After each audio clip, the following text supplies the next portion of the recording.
play this tonight and let your endless worry finally stop. Not because every question has been answered, not because every problem has disappeared, not because tomorrow has already shown you exactly what will happen. Let the worry stop because you have carried enough for one day. Let it stop because your mind does not need to keep working while your body is trying to rest. Let it stop because you do not have to solve tomorrow before you are allowed to sleep tonight. Perhaps your body is tired, but your mind is still moving. You may be lying in a quiet room while your thoughts are running through everything that happened today. You may be replaying a conversation, wondering whether you said the wrong thing. You may be thinking about something that has not happened yet and trying to prepare for every possible result. You may be thinking about money, love, your health, your work, your family, your future, or a choice you do not know how to make. The room may be still, but inside you, nothing feels still. Worry often becomes louder at night because the noise of the day is gone. During the day, there are tasks, messages, sounds, movement, and things that pull your attention in many directions. But when the lights become softer and the world becomes quiet, the thoughts you pushed aside can return. They do not always return gently. Sometimes they arrive all at once. One thought becomes another. One question becomes 10 questions. One fear opens the door to another fear. Before long, the mind is trying to live through a future that has not even arrived. You may have told yourself to stop thinking. You may have tried to force your mind to become silent. You may have become upset with yourself because you are still worried. But fighting the mind can make the mind even louder. When you say, "I must stop worrying," the mind begins checking whether the worry has stopped. When you say, "I must sleep now," the mind becomes more aware that you are still awake. When you demand peace, peace can begin to feel like another task you're failing to complete. Tonight, there is no need to fight. There is no need to push the thoughts away with force. There is no need to become angry with the part of you that is afraid. That worried part is not your enemy. It is trying to protect you. It believes that if it keeps thinking, it may find the answer. It believes that if it imagines every danger, it may help you avoid pain. It believes that staying alert is safer than letting go. Your mind may be tired, but it is still trying to guard you. This is why worry can feel so hard to release. A part of you may believe that if you stop worrying, something bad will happen. You may believe that worry proves you care. You may believe that worry helps you stay ready. You may believe that relaxing means you are ignoring something important. But rest is not carelessness. Rest does not mean that you no longer care about your life. Rest means you are allowing your mind and body to recover so you can meet life with clearer eyes. You do not need to stay awake to prove that something matters to you. You do not need to keep your body tense to show that you are responsible. You do not need to repeat the same frightening thought until morning in order to protect your future. There may be things in your life that need attention. There may be real choices you need to make. There may be practical steps waiting for you. But there is a difference between giving something attention and giving it your entire night. There is a difference between planning and punishing yourself. There is a difference between caring and carrying every possible outcome inside your body. Tonight, you are allowed to put down what cannot be finished now. You may not know exactly how to do that yet. That is okay.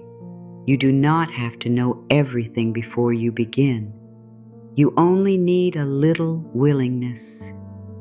A small part of you can say, I am willing to stop holding the whole future in this moment. You do not need perfect trust. You do not need complete calm. You do not need every fearful thought to disappear. You only need to make a little room for another way of feeling.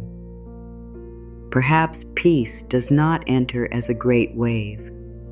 Perhaps it enters as one softer thought. Perhaps it begins when you notice that you are safe in this exact moment. Perhaps it begins when you understand that the problem you are thinking about is not physically happening in the room right now. Perhaps it begins when you stop asking your body to react to every picture your mind creates. Look at this moment as it truly is. You are here. You are breathing. The day has reached its end. Nothing more is being asked from you in this exact second. You may still have questions, but a question is not the same as danger. You may still feel uncertain, but uncertainty is not proof that something terrible is coming. You may still feel afraid, but fear is not a message from the future. Fear is a feeling moving through the present. You can let the feeling be here without building your whole night around it. You can say, I notice that I am worried. That is different from saying something bad is going to happen. You can say, my mind is trying to protect me. That is different from saying, I must believe every thought. You can say, I do not know what tomorrow will bring. That is different from saying, tomorrow will bring something I cannot handle. Simple words can create a little space between you and the fear. That space matters. When you are fully inside a worried thought, it can feel like the thought is the truth. It can feel as though the future has already been decided. It can feel as though the mind is showing you something real. But the mind can create many pictures. It can create painful pictures. It can create hopeful pictures. It can create memories, guesses, fears, plans, and questions. A picture in the mind is not always a fact. You do not have to enter every picture. You do not have to finish every fearful story. You do not have to follow every thought to the end. Imagine that your mind places a new problem in front of you. It says, what if this happens? You do not have to answer with another fearful thought. You can gently say, I do not know, and I do not need to know tonight. The mind may ask again. You can return to the same calm answer. I do not need to know tonight. There is strength in not answering fear. There is strength in letting a question remain unanswered until you are rested. There is strength in knowing that you can meet tomorrow when tomorrow comes. You have met many mornings before. You have faced moments you once feared. You have found answers after feeling lost. You have made choices without having every detail. You have continued through days that once looked too difficult. You may not give yourself enough credit for that. Fear often reminds you of what could go wrong, but it does not remind you of how many times you have found your way. Your mind may be showing you the worst result, but your life has also shown you that things can change. Help can appear. New ideas can come. Feelings can soften. A problem can look different after sleep. A choice can become clearer when the body is no longer tense. A door you could not see at night may become easier to notice in the morning. You do not need to force the morning to arrive early by thinking through the night. The morning will come in its own time. Your task now is not to solve the whole future. Your task is to let this moment become lighter. You can begin by releasing the belief that worry is the only thing holding your life together. Your life is not held together by fear. Your heart does not beat because you remember to worry. Your body does not remain alive because you imagine every danger. Life continues in ways you do not control. Even now, while you are listening, your body is doing many things without your help. Our breath continues. Your heart continues. Your body keeps working quietly. Life is still moving. You do not have to control every part of it.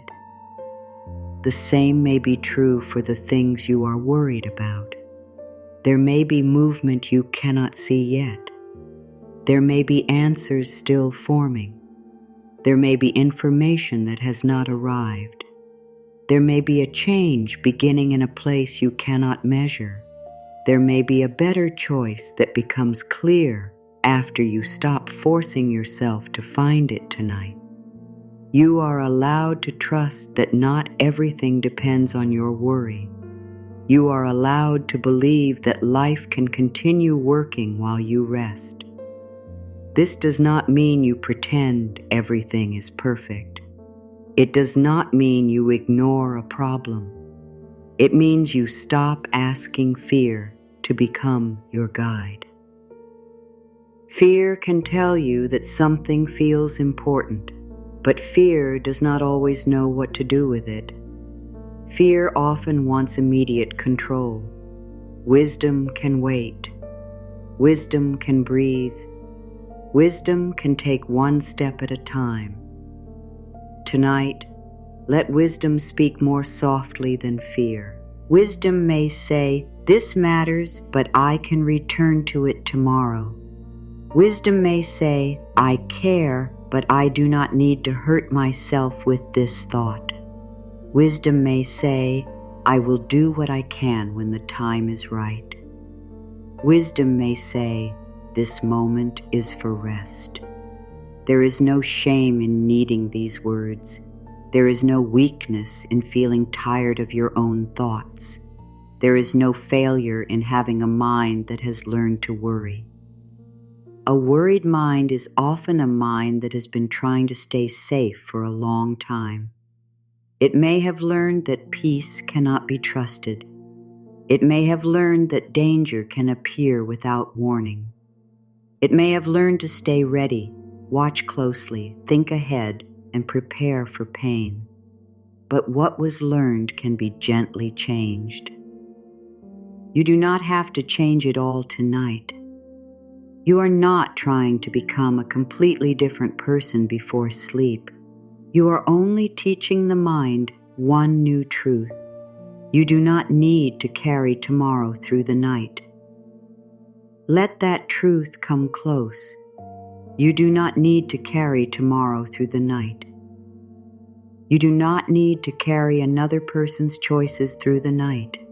You do not need to carry every unpaid bill, every unanswered message, every unfinished task, every uncertain result, and every imagined problem through the night. You can care without carrying it all at once. The mind may say, "But what if I forget something important?" You can trust yourself to remember what truly needs attention. You can write something down if you need to.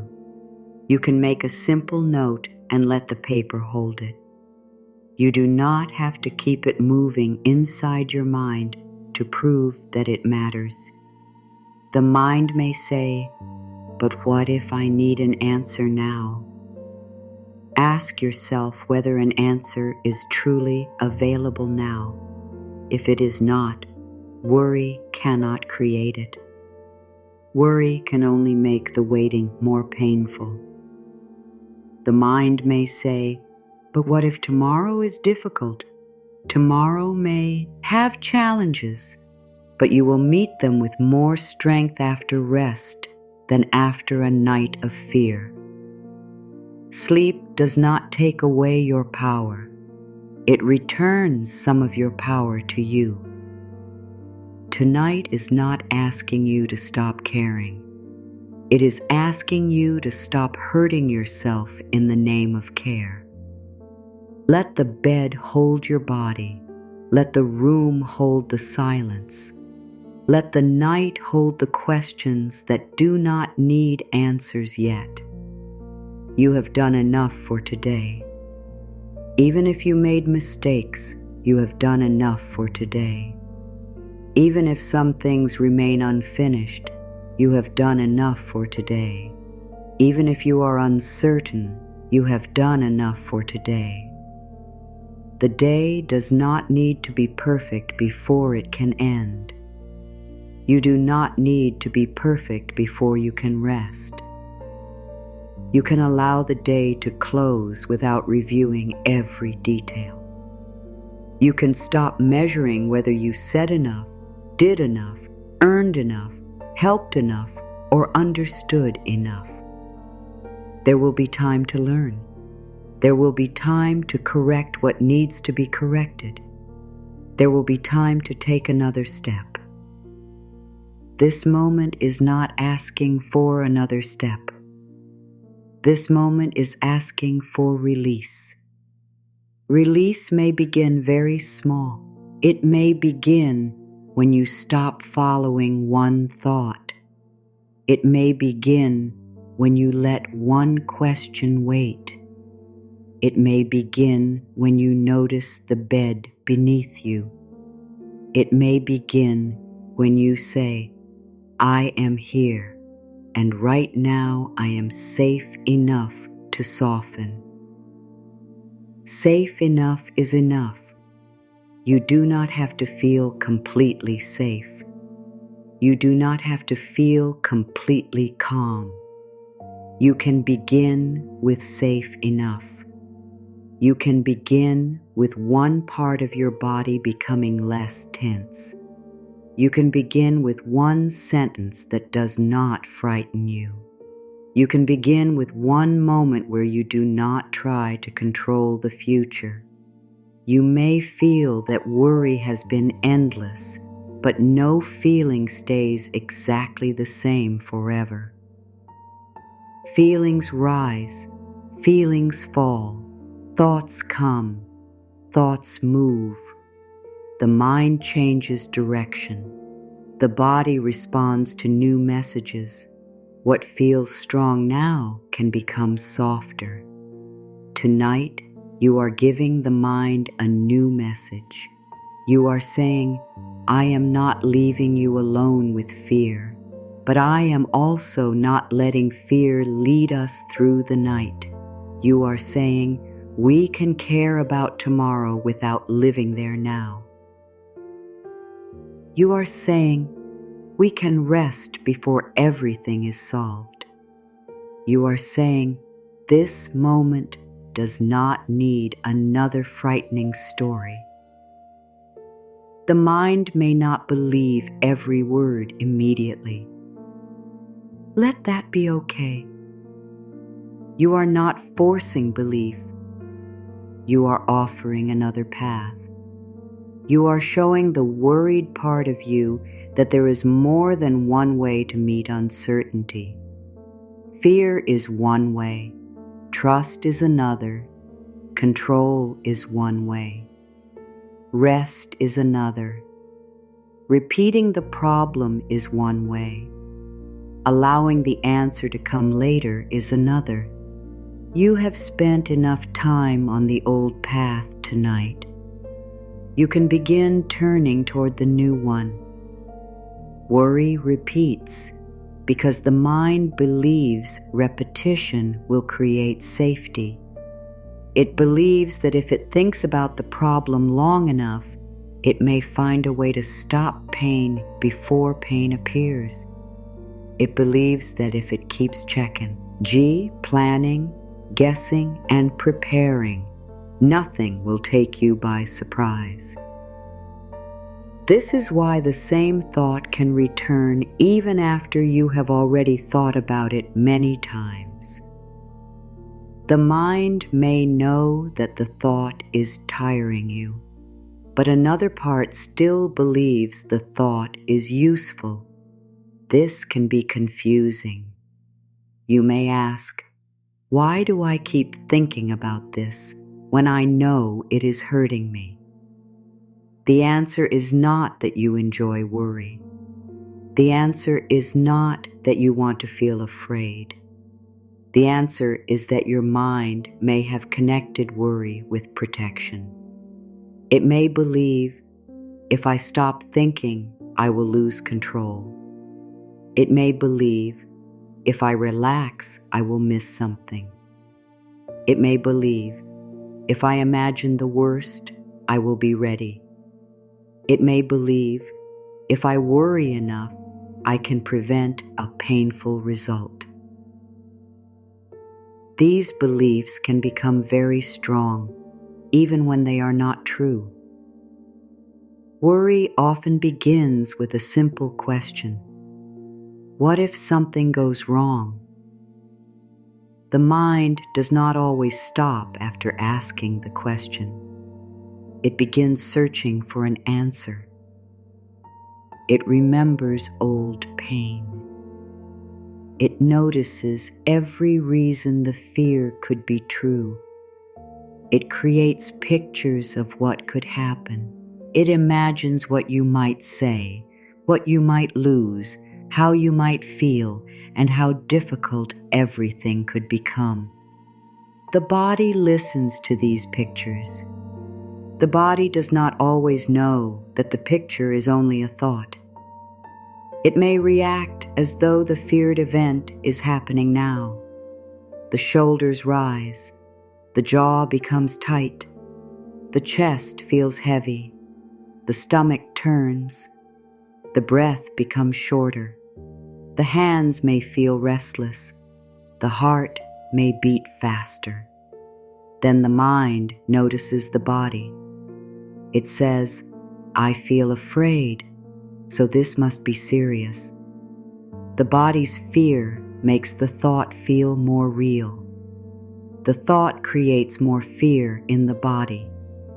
The fear creates more thoughts. This is how worry can become a circle. A fearful thought appears. The body becomes tense. The tension makes the thought feel true. The mind creates another fearful thought. The body becomes even more tense. The mind says, see, this is important. Keep thinking. The circle continues. not because the future is dangerous, but because the mind and body are responding to each other. This is why you may feel unable to stop. You are not only dealing with a thought, you are dealing with the feeling created by the thought, and then more thoughts created by the feeling. There is nothing wrong with you because this happens. It is a learned circle. It is a habit of protection. And a habit can begin to change when you understand it. The first step is not to remove every thought. The first step is to notice the circle. You may say, "A fearful thought appeared, and now my body is reacting." You may say, "My body feels tense because my mind is showing it a frightening picture." You may say, "This feeling is real, but the picture may not be true." This kind of noticing can weaken the circle. It helps you stop treating every feeling as proof. A worried body does not prove that danger is near. A fast heart beat does not prove that the feared event will happen. A tight chest does not mean the future has been decided. A restless mind does not mean you have received a warning. Fear can feel powerful without being a prediction. This is an important truth to remember at night. A worried thought is a signal from fear, not a prediction of your future. Fear speaks in strong words. It says, "This will happen." It says, "You will not be able to handle it." It says, "There is no other way." It says, "You must solve this now." Fear does not often say, "This is only one possible thought." Fear wants certainty, even when it is creating a painful kind of certainty. The future is not certain simply because fear speaks loudly. You may have noticed that worry often uses the same words again and again. Always, never, everything, nothing, no one. What if? I cannot. It is too late. These words make the fear feel larger. They take one concern and turn it into the whole future. One difficult moment becomes, "This always happens." One delay becomes, "Nothing is changing." One unanswered message becomes, "I am not important." One mistake becomes, "I ruin everything." One uncomfortable feeling becomes, "Something terrible is wrong." The mind takes one part of reality and builds a complete story around it. Tonight, you can begin separating the moment from the story. The moment may be uncertain. The story says uncertainty means disaster. The moment may include silence. The story says silence means rejection. The moment may include a financial problem. The story says you will never be supported. The moment may include a feeling in the body. The story says the worst result is coming. The moment may include a mistake. The story says you are a failure. The moment and the story are not the same. When you separate them, you begin to see what is actually here. You may still need to handle the moment, but you no longer have to carry the whole frightening story. Worry can also return because the mind wants closure. It does not like unfinished things. It wants to know what will happen. It wants to know what another choice means. It wants to know whether you will be okay. It wants to know whether the answer will be yes or no. It wants to know when the change will come. But many parts of life do not give immediate answers. Sometimes you have to wait. Sometimes another choice is still forming. Sometimes you do not yet have enough information. Sometimes you need to feel your way slowly. Sometimes the answer changes as you change. The mind may treat waiting as danger because it cannot control the space between the question and the answer. It fills that space with fear. It would rather imagine a bad result than admit that it does not know. But not knowing does not mean the answer is bad. Not knowing means the answer has not arrived. There is a great difference. The mind may also return to worry because worry feels active. Rest can feel like doing nothing. Worry gives the feeling that you are working on the problem. It creates movement inside the mind. But movement is not always progress. You can walk in a circle for hours and remain in the same place. The mind can do the same thing. It can review the same words, the same images, the same possible results, and the same fears. It feels busy, but it is not moving toward an answer. It is only becoming more tired. Ask yourself gently, is this thought helping me move forward, or is it moving in a circle? You do not need to answer with judgment. Simply notice. A helpful thought may lead to one clear action. A worried thought often leads to another worried thought. A helpful thought may say, I will handle this tomorrow. A worried thought says, but what if tomorrow is too late? A helpful thought may say, I can ask for support. A worried thought says, no one will understand. A helpful thought may say, I need more information. A worried thought says, the information will be bad. A helpful thought creates direction. Worry creates more worry. Understanding this can help you stop calling every thought useful. Some thoughts are only old fear repeating itself. Some thoughts are only the mind trying to feel in control. Some thoughts are only a habit. You do not have to treat them all with the same importance. The mind may protest when you stop following a worried thought. It may say, do not forget this. It may bring the thought back with more force. It may show you another picture. This does not mean you are doing something wrong. It means the habit is used to receiving your attention. When you stop feeding an old habit, it may call more loudly for a while.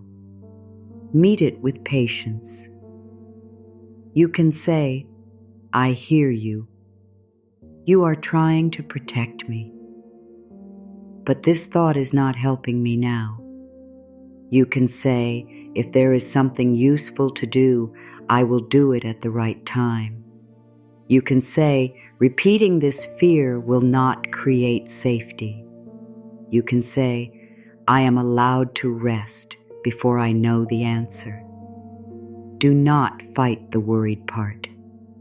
It has been working hard. It may believe that without it, you would not survive. Let it know that it does not need to disappear. It only needs to stop leading. You can become the calm voice that answers fear. Fear says, stay awake. You say, rest will help me. Fear says, think about every possible problem. You say, I will take one clear step when I can. Fear says, you must know now. You say, I can wait for more information. Fear says, something bad is coming. You say, a thought is not a prediction. Fear says, you cannot handle uncertainty. You say, I can stay with myself while I wait. The goal is not to win an argument with your mind. The goal is to stop letting fear be the only voice.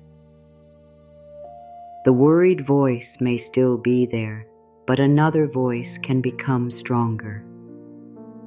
A patient voice, a steady voice, a voice that says, "We do not need to frighten ourselves tonight." Your inner voice matters because the body listens to it.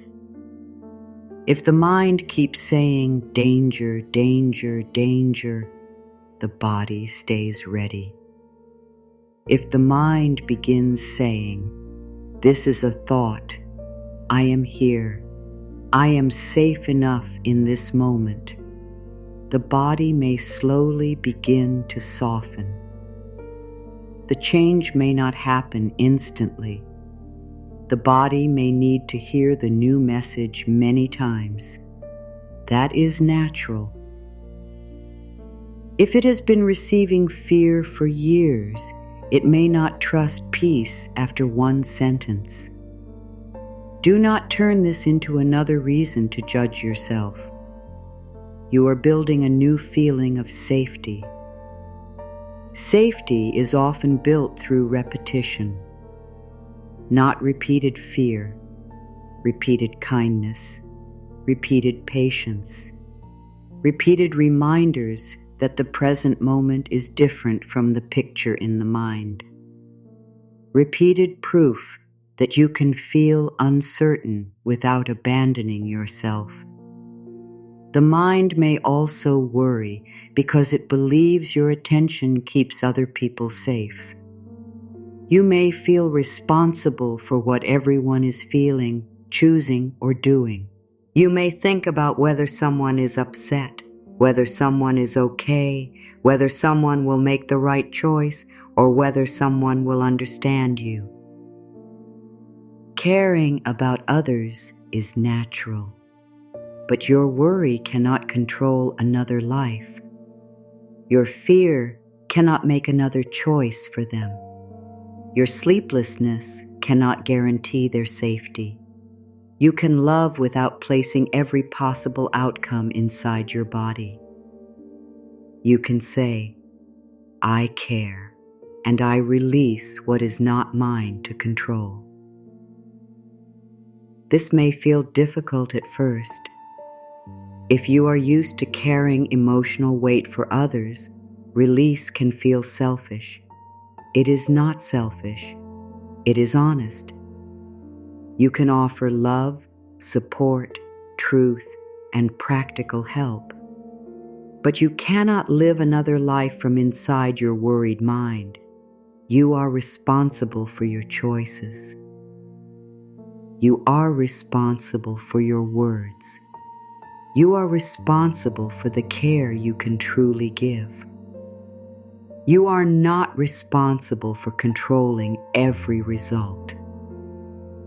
The mind may keep returning to worry because it has forgotten this line. It may have taken responsibility for everything.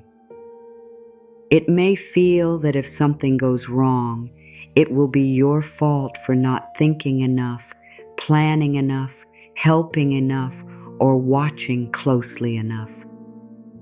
That is too much weight for one heart. You are allowed to return responsibility to its proper place. Some things belong to you. Some things belong to another person. Some things belong to time. Some things belong to life.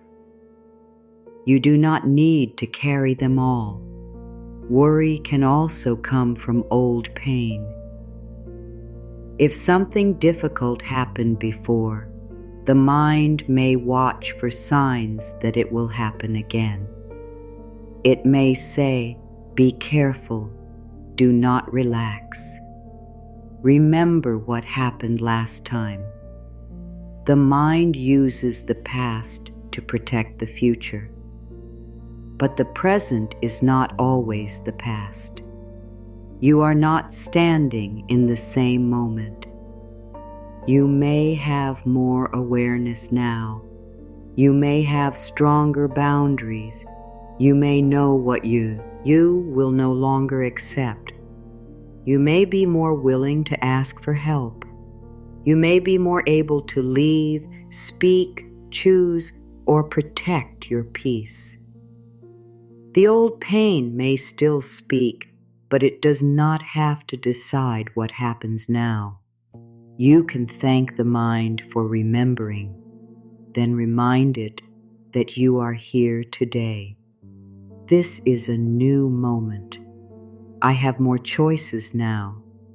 I can listen without living in the old fear.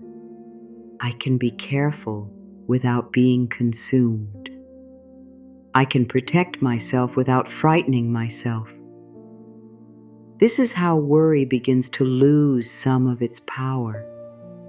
Not because you force it away, but because you understand what it is doing. You see the habit. You see the circle. You see the old belief beneath it. And once you can see it, you are not completely trapped inside it. A part of you becomes the observer. A part of you can say, "My mind is worried, but I am more than this worry." A part of you can say, "My body is tense, but I do not have to create another frightening thought." A part of you can say, "I feel fear, and I can still choose a kinder response." This is the beginning of change. You are not trying to stop every thought from entering. You are learning not to open the door to every thought and invite it to stay all night. Some thoughts can pass. Some questions can wait. Some fears can be noticed without being followed. Some feelings can move through you without becoming your identity. You are not the worry. You are the one noticing the worry. You are the one learning to answer it differently. You are the one choosing not to build tomorrow out of tonight's fear.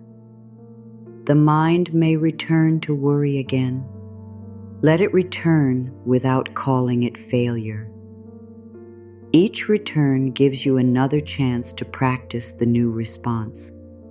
You are not trying to create one perfect quiet night. You are teaching yourself a new way to meet the mind when it becomes afraid. You notice. You name what is happening. You separate the feeling from the prediction. You return to the present. You answer with patience.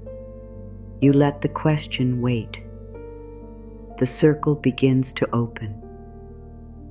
Caring is not the same as worrying. This difference can change the way you meet your thoughts at night. Caring may lead you toward a useful step. Worry may keep you circling after there is nothing more to do. Caring can be steady. Worry is often restless. Caring listens to reality. Worry listens to every possible fear. You may have connected worry with love. You may believe that if you care about something, you must keep thinking about it. You may believe that if you care about someone, you must carry their pain. You may believe that if you care about your future, you must keep watching for everything that could go wrong. But love does not require endless fear. Responsibility does not require self-punishment. Care does not require you to stay awake. You can care deeply and still rest.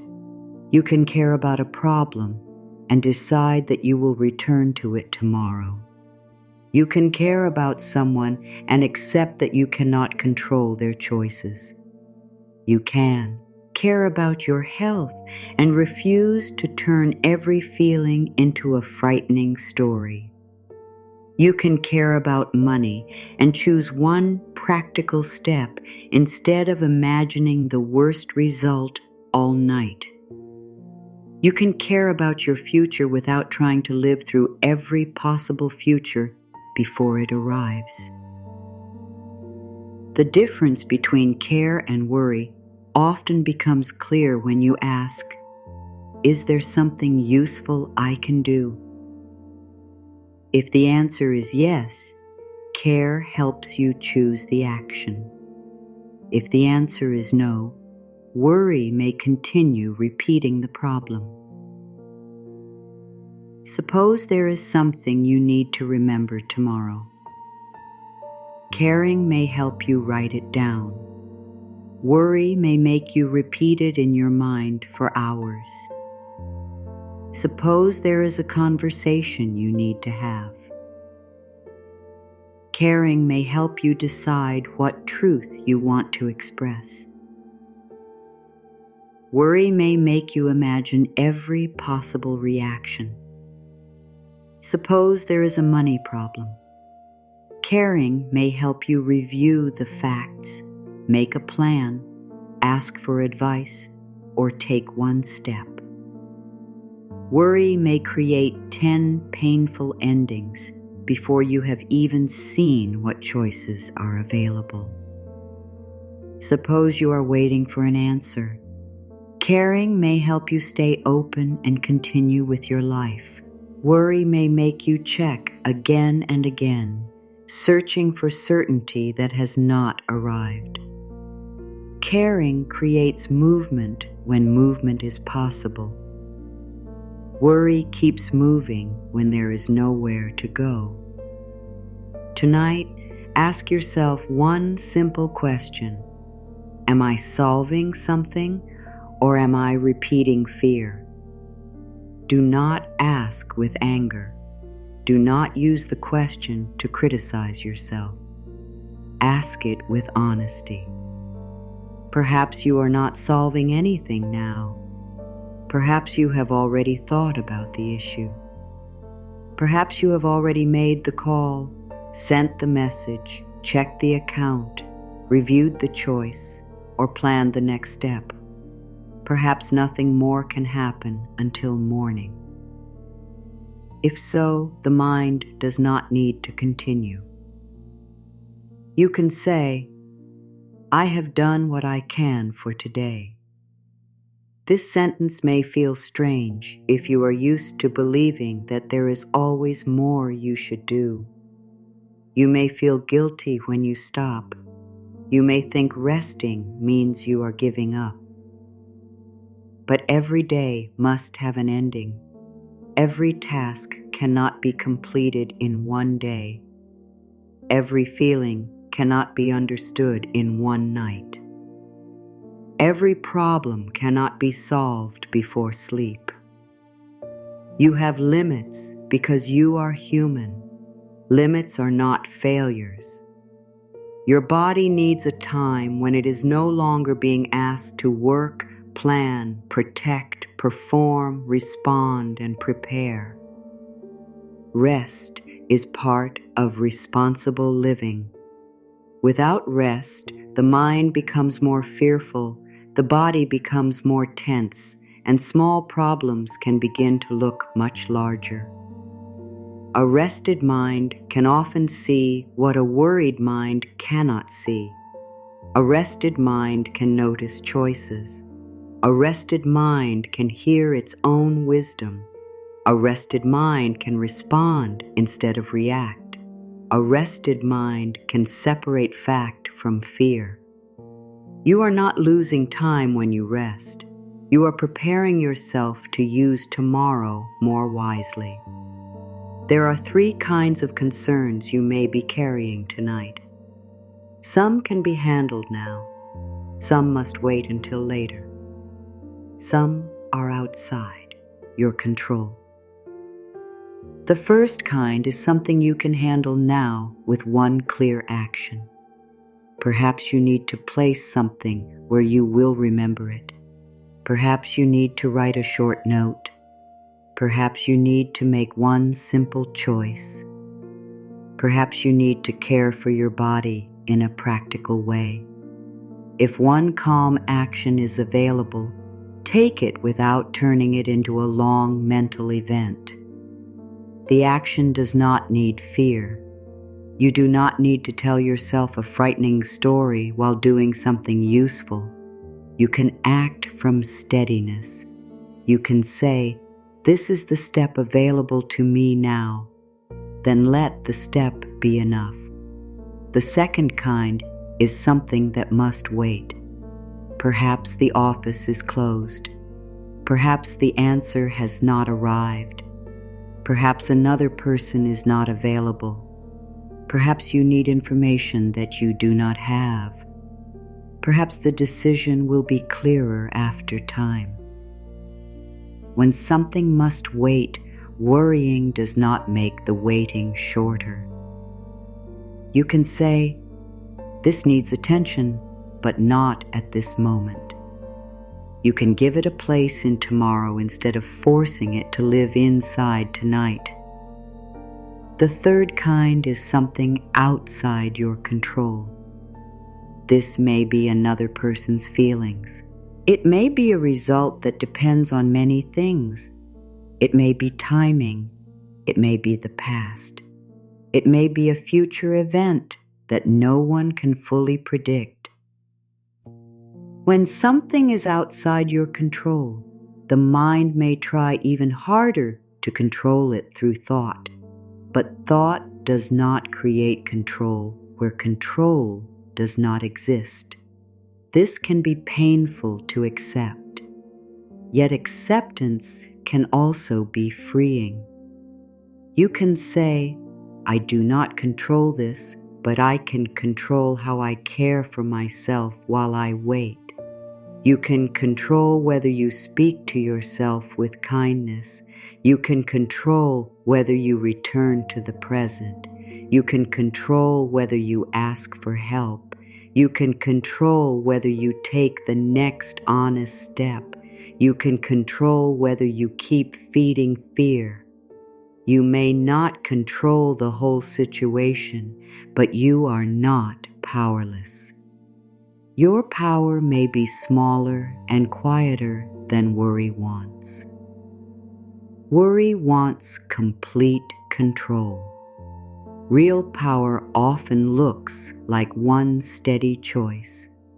One choice to stop checking, one choice to rest, one choice to wait for facts, one choice to trust yourself, one choice to say no, one choice to ask for support, one choice to let another person carry what belongs to them, one choice to stop repeating the same painful story. You do not need control over everything to have power in this moment. You may also ask, "Does this need to be handled tonight?" The mind may answer yes because the feeling is urgent. But urgency is not always truth.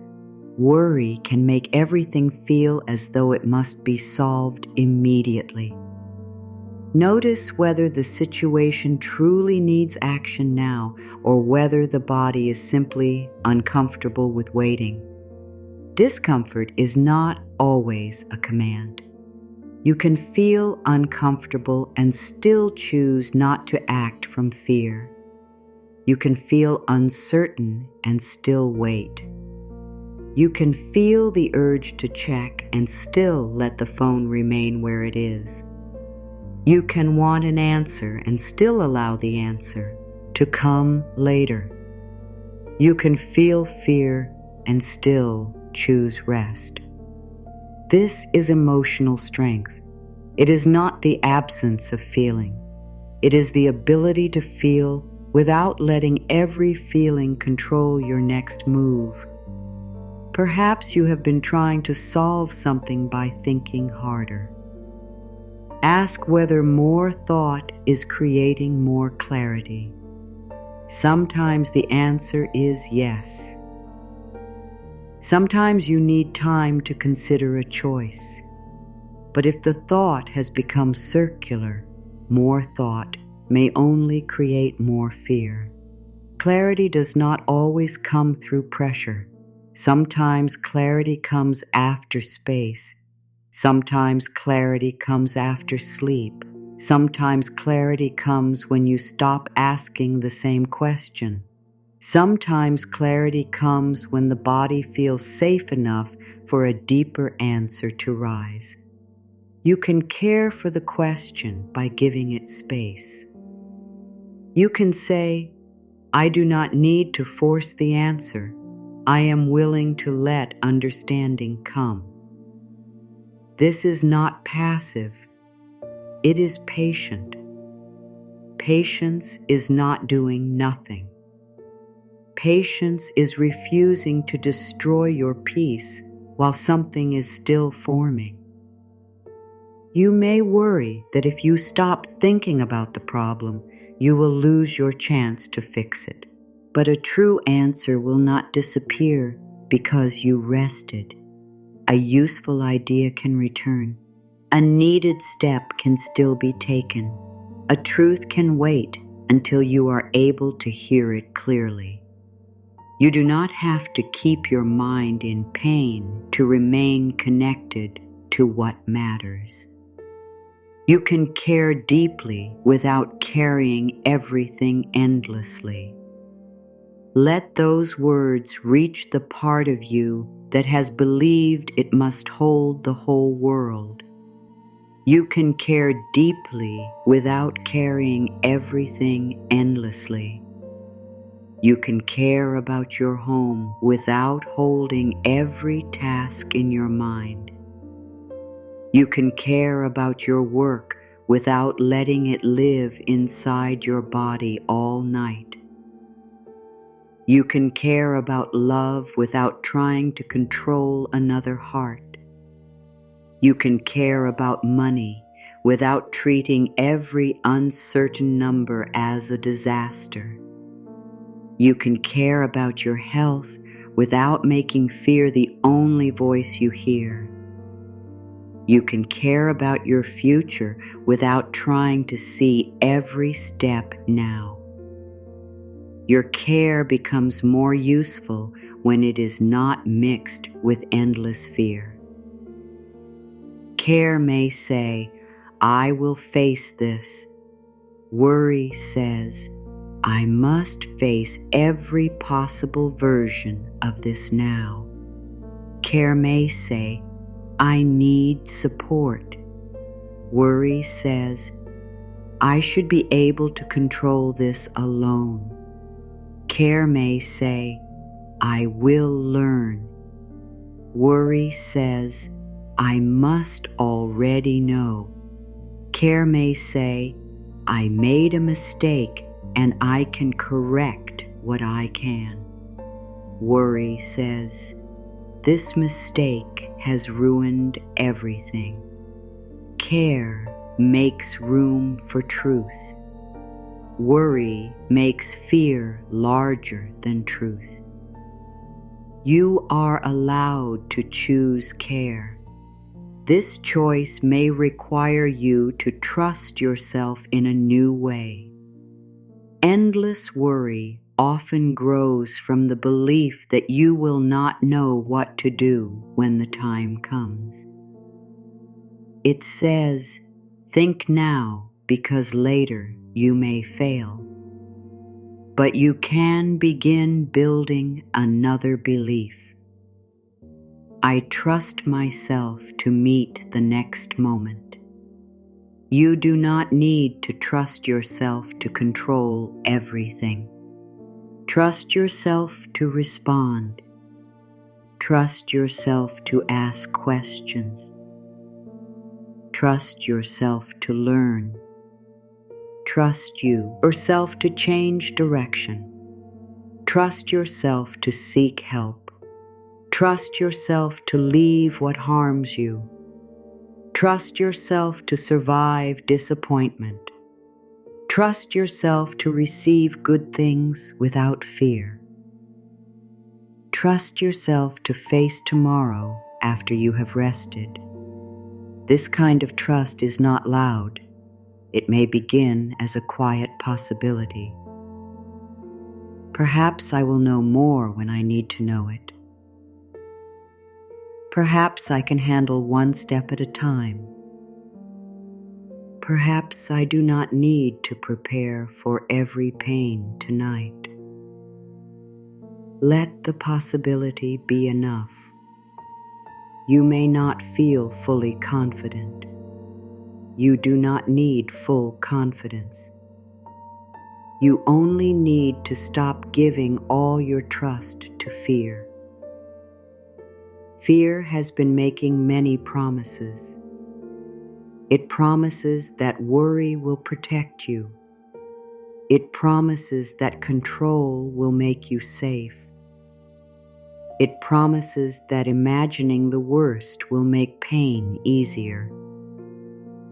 But fear often leaves you tired before anything has even happened.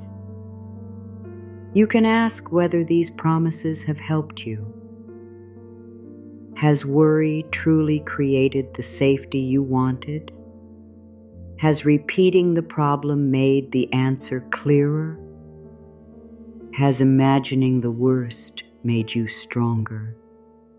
Has staying awake changed what another person will choose? Has holding the future in your body made the future kinder?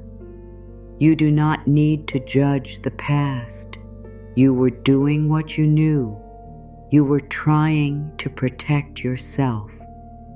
But now you are learning another way. You can prepare without panic. You can plan without fear. You can care without control. You can wait without creating a disaster in your mind. You can rest without becoming irresponsible. You can let the night be the night. There may still be a part of you that says, I cannot let this go. Do not force that part. Ask for something smaller. Can I set this down for a little while? Can I stop thinking about it in this exact moment? Can I allow my body to rest even if the question remains? Can I trust that I can return to this tomorrow? Smaller questions can feel safer. You are not promising never to think about the concern again. You are only giving yourself permission to stop carrying it now. Think of how you hold something heavy. At first, you may believe you can keep carrying it. But after a long time, the arms become tired. The body begins to ache. The weight may still matter, but you need to set it down before you can lift it wisely again. Your mind also becomes tired. Some thoughts have been carried for too long tonight. Set them down without deciding that they do not matter. Set them down because you matter too. Your peace matters. Your body matters. Your sleep matters. Your ability to meet tomorrow matters. You are part of the life you are trying to protect. Do not protect every task, person, plan, and future while forgetting the heart that is carrying them. Care for yourself as part of the answer. Perhaps the most loving thing you can do for a problem tonight is stop meeting it with an exhausted mind. Perhaps the most responsible thing you can do is rest. Perhaps the clearest answer will not come from another hour of tea, hinking. Perhaps it will come when the fear becomes quiet enough for wisdom to speak. You do not have to force wisdom. You only need to make room. You make room when you stop repeating what you already know. You make room when you stop trying to control what cannot be controlled. You make room when you let the body soften. You make room when you trust that tomorrow has its own light. You can say, what can be handled now will receive one calm step. What must wait will wait. What I cannot control will not take my whole night. Let this become a simple agreement with yourself. You are not ignoring life. You are meeting life in a healthier way. You are allowing each concern to have its proper place. You are returning the night to rest.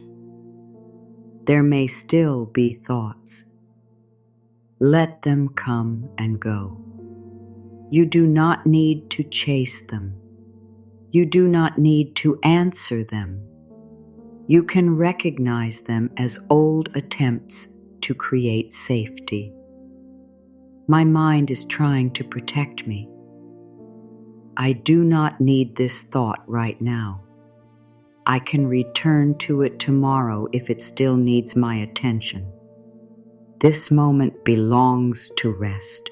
Each time you return, you are teaching the mind that peace is also safe. Each time you do not follow a fearful thought, the old habit becomes a little weaker. Each time you let a question wait, you show yourself that uncertainty can be survived. Each time you rest before everything is solved, you learn that life does not fall apart when you stop worrying. This is how trust grows. Not through one great act, through small moments when you choose not to carry everything, through small moments when you care for yourself while you care about your life, through small moments when you decide that fear does not deserve the whole night. You can care without mentally carrying everything. You can love without losing yourself inside worry. You can be responsible without becoming afraid of every possible result. You can take tomorrow seriously without trying to live it now. You can let this day end. And as the mind begins to understand that it does not have to hold every answer, it becomes ready for a gentler question, one that does not send it deeper into fear, but slowly turns it towards safety, support, and peace.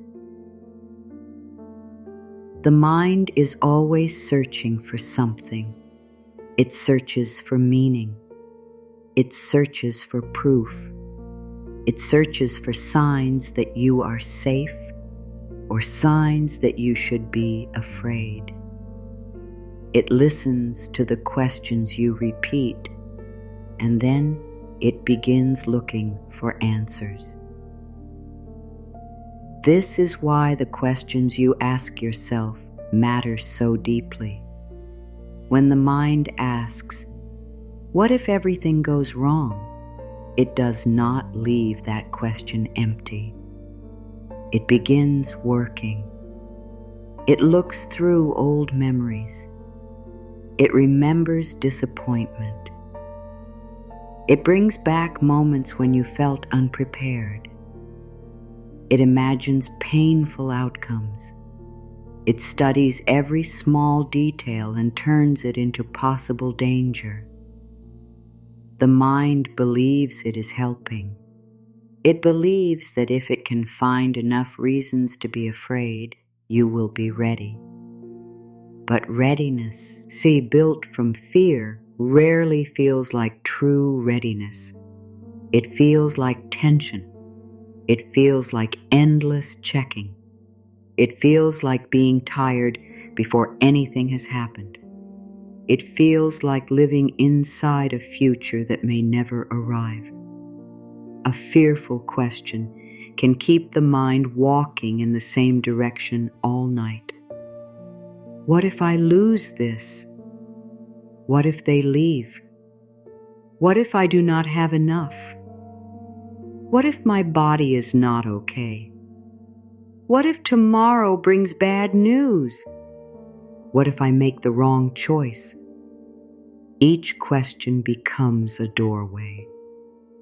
The mind walks through it and begins searching for more fear. You do not have to be angry with yourself for asking these questions. They may have become automatic. You may have repeated them for so long that they now appear before you even notice. But what appears automatically does not have to remain in control.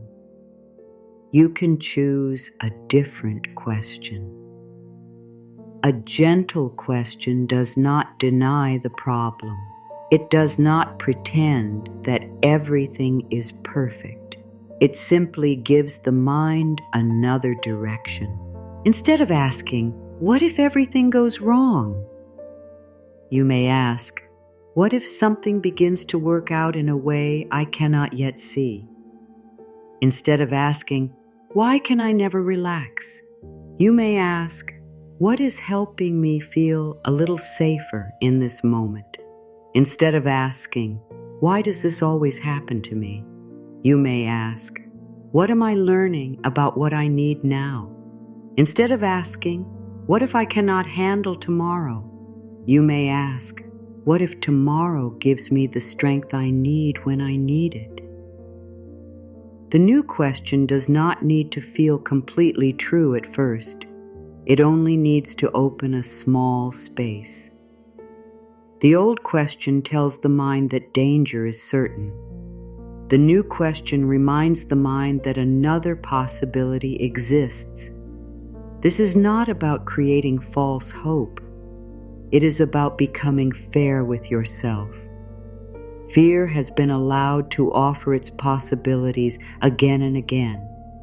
It has been allowed to show you everything that could hurt. It has been allowed to speak as if its guess is the only truth. You are allowed to offer another possibility. You're allowed to ask whether support could also exist.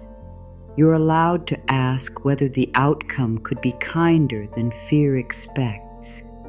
You're allowed to ask whether you are stronger than the worried part of you remembers.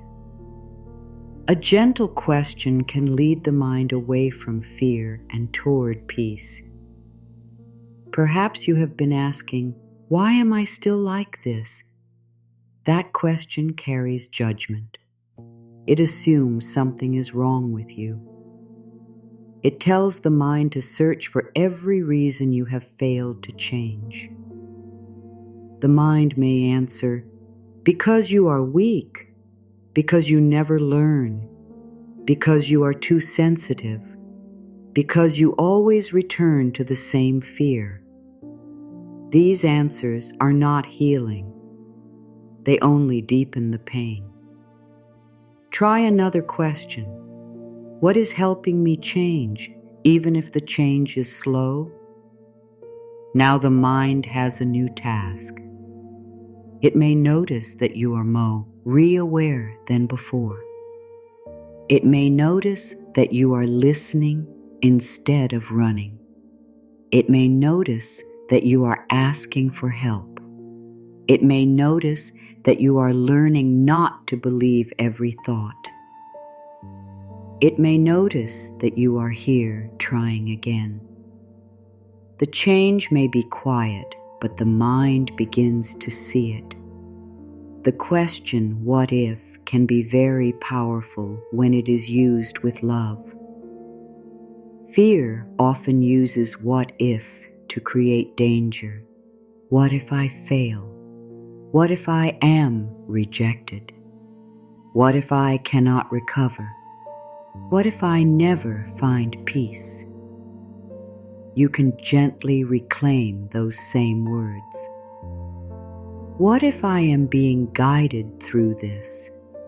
What if I am not as alone as I feel?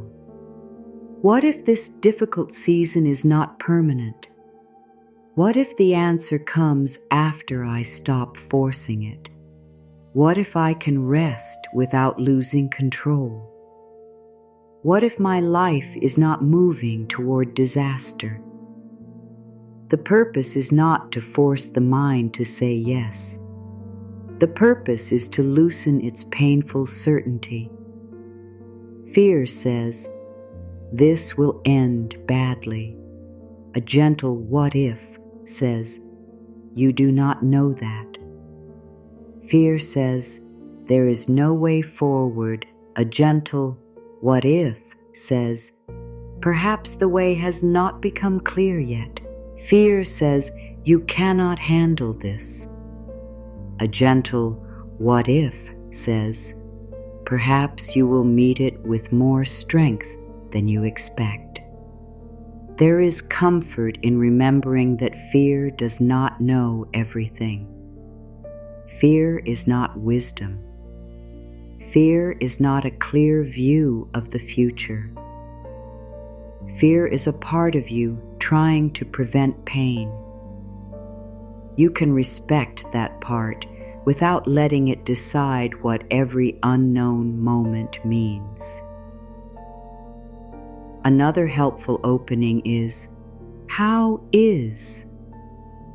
This kind of question turns your attention toward what may already be supporting you.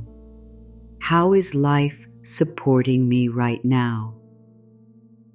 At first, the mind may say, "It is not." Do not argue. Let the question remain open. Support may not look the way you expected. It may be the fact that you found these words when your thoughts were loud. It may be the bed beneath you. It may be the quiet around you. It may be the strength that carried you through the day. It may be the lesson you are beginning to understand. It may be the part of you that no longer wants to live inside constant fear.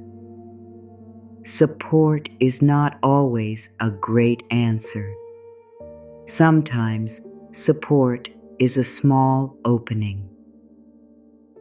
How is peace returning to me tonight? The mind may notice that your breath is slower than it was a few moments ago. It may notice that one thought has become less sharp. It may notice that you are not fighting yourself as strongly. It may notice that you are beginning to feel tired. These are small signs, but small signs matter. Peace often returns quietly. It does not always enter like a sudden change. Sometimes it enters as less pressure. Sometimes it enters as one thought you choose not to follow. Sometimes it enters as the feeling that you do not have to know everything now. How is my life making room for something better? This question does not demand an answer tonight. It simply reminds you that change may be happening beyond what you can see. A closed door may be behind aching space. A delay may be preventing a rushed choice. A loss may be teaching you what you can no longer abandon in yourself. A period of waiting may be helping you become clearer. You do not have to call every painful thing a blessing. You do not have to pretend you wanted it, but you can remain open to the possibility that the meaning is not finished. Another gentle opening is, what can? This question brings you back to something simple and real. What can I release until morning? Perhaps you can release the need to know another person's feelings. Perhaps you can release the need to decide everything tonight. Perhaps you can release the fear that one mistake will destroy the future. Perhaps you can release the belief that worrying is helping. Perhaps you can release the part of the problem that does not belong to this moment. What can I trust right now? You may trust that you are here. You may trust that this moment is passing. You may trust that your body is asking for rest. You may trust that morning will bring a different light. You may trust that you do not need to know the whole path to take the next step. What can I do for myself now? The answer does not need to be large. You may soften your inner voice. You may stop checking. You may let the message wait. You may place the unfinished task outside your mind for the night. You may remind yourself that rest is also care. These questions help the mind return from the future to the present. Worry loves questions that have no clear ending. What if everything falls apart? The mind can think about that for hours because there is no useful action inside the question. It only creates more fear. What can I do now? Is different. It brings the mind closer. It asks for something real. If there is a useful action, you can take it. If there is no useful action, that itself becomes an answer. Nothing more is needed tonight. The way you shape the question changes the emotional path that follows. Why is my life so difficult? Sends the mind searching through every burden. What is helping me continue? Sends the mind searching for strength. Why am I never chosen? Sends the mind searching for rejection. How am I learning to choose myself? Sends the mind searching for self-respect. Why can I not stop worrying? Sends the mind searching for proof that the worry is stronger than you. What helps my mind feel safe enough to rest? Sends the mind searching for calm. The outer situation may not change in that moment, but your inner direction changes. That matters more than it may seem. Your attention is like a light. When it shines only on fear, fear appears to fill the whole room. When the light moves, you begin to notice other things that were also present. The bed was present. The breath was present. Your strength was present. The fact that the feared event was not happening in this exact moment was present. The possibility of another outcome was present. The next step was present. But worry kept the light pointed only toward danger. A gentle question helps move the light. You may still see the concern. You are not hiding it. But now you also see support.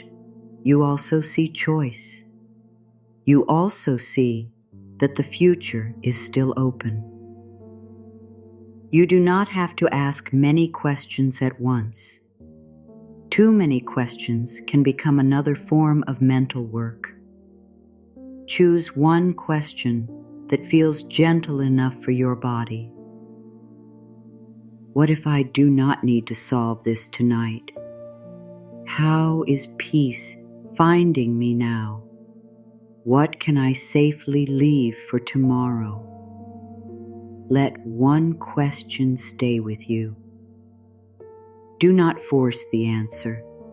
The question itself is already changing the direction of the mind. It is telling the mind we are no longer searching only for danger. It is telling the body there may be another way to feel. It is telling the frightened part of you, you do not have to carry this alone. When you ask a gentle question, the old mind may still return. It may say, but what if the bad thing really happens? You can answer without entering another long debate. If something needs my attention, I will meet it when it arrives. The mind may say, but you should be prepared. You can say, rest is part of being prepared. The mind may say, you are ignoring the problem. You can say, I am giving the problem the right time and place. The mind may say, you cannot trust the future. You can say, I can trust myself to meet the future one step at a time. You do not have to defeat fear. You only have to stop giving it every answer.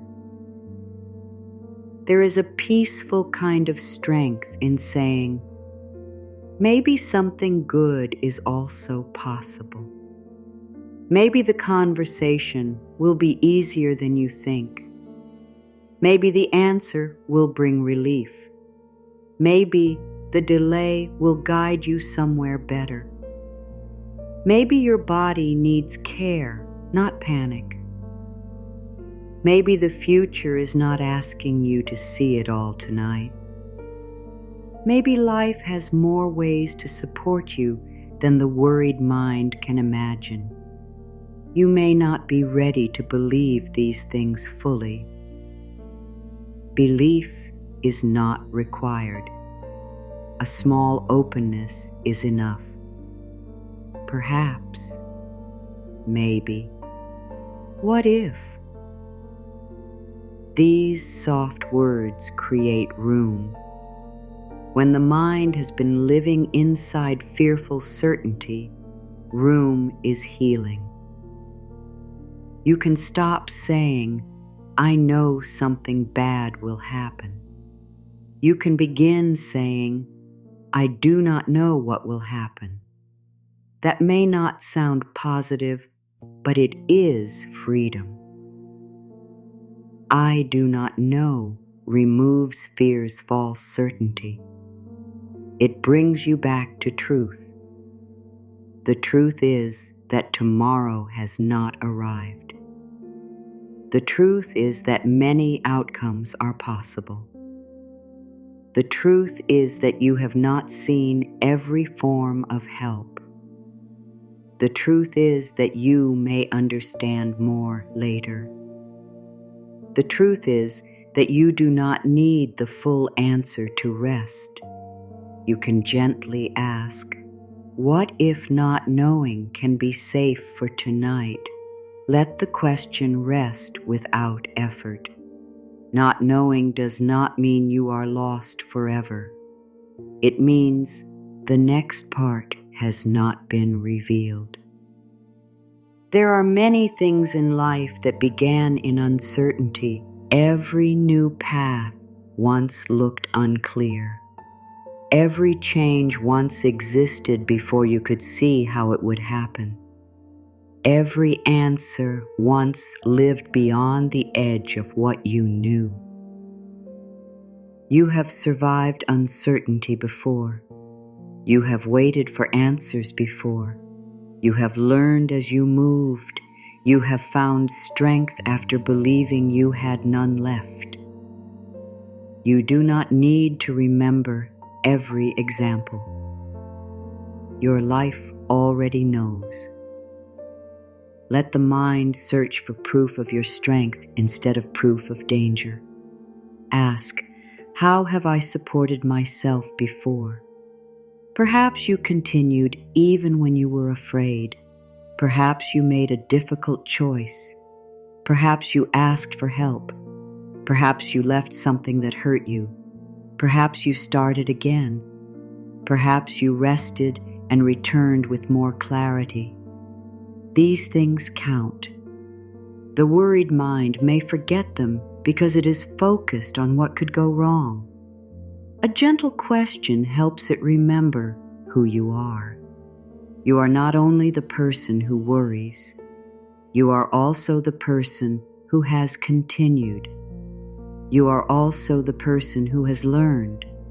You are also the person who is listening for another way. Tonight, do not ask the mind to become empty. Ask it to look somewhere kinder.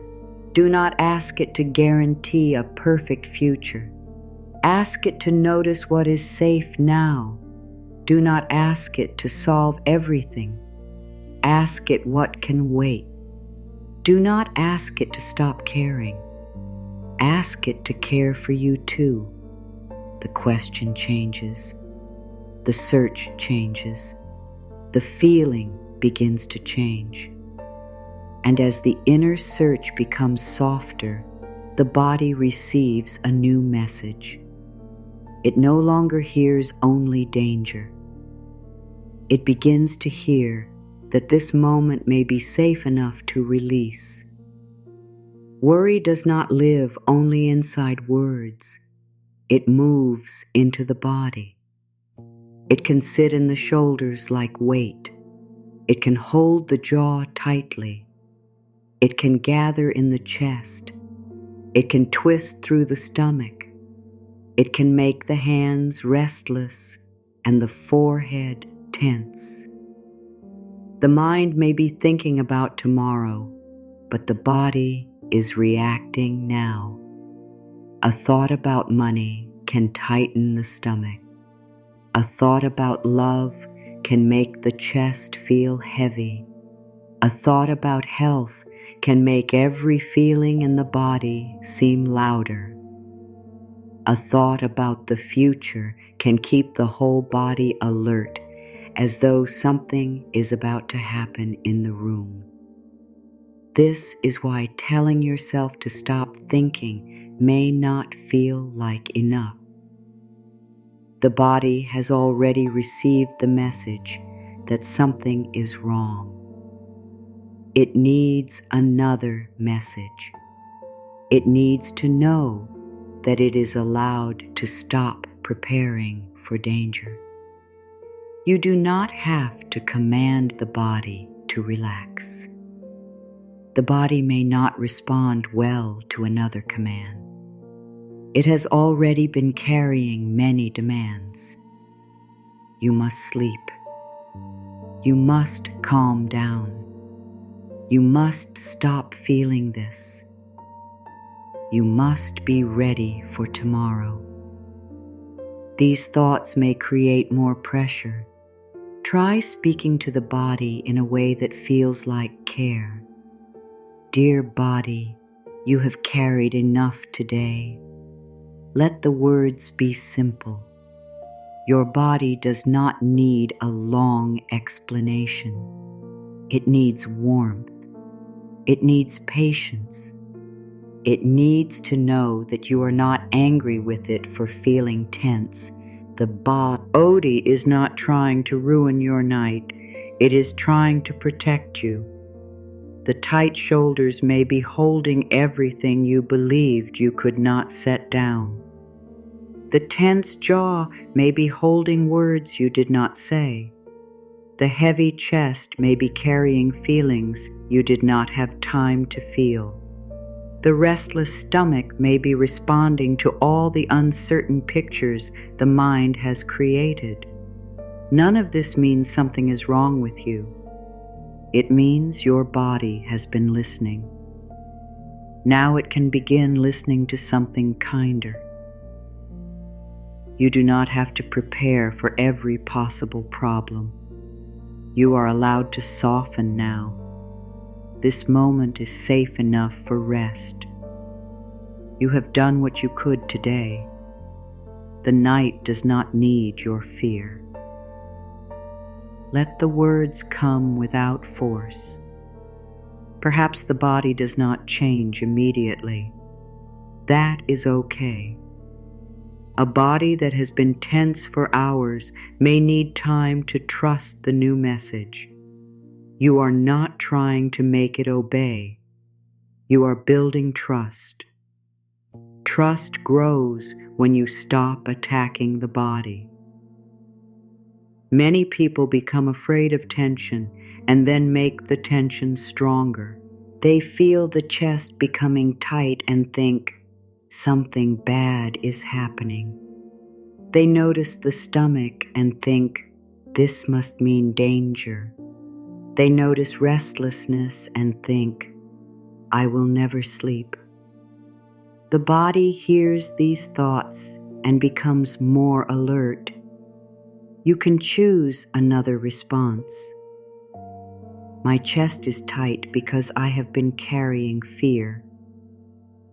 My stomach is responding to worry. My body is asking for kindness. This feeling can move. The feeling is real, but the frightening meaning may not be true. A tight body is not a prediction. It is not proof that tomorrow will be painful. It may simply be the result of thoughts, stress, tiredness, and everything you have carried through the day. Speak to the tense place without trying to remove it instantly. I notice you. I am here. You do not need to become softer before I care for you. This is important. Do not make peace another condition for love. Do not say, I will be kind to my body only when it relaxes. Be kind while it is tense. Stay gentle while the feeling is present. The body learns safety when it discovers that you will not turn against it during discomfort. You can imagine that you have been carrying a heavy bag throughout the day. The bag may contain work, messages, fear, responsibility, another person's mood, unfinished tasks, money concerns, and questions about the future. You became so used to carrying it that you almost forgot it was there. Now the night has come, but the bag is still in your hands. You do not need to throw it away. You do not need to pretend the things inside do not matter. You only need to set it down. The bag can remain beside you. Tomorrow, you may open it again and decide what truly needs attention. But you do not need to sleep while holding it. Say quietly within yourself, I set down what I cannot carry through the night.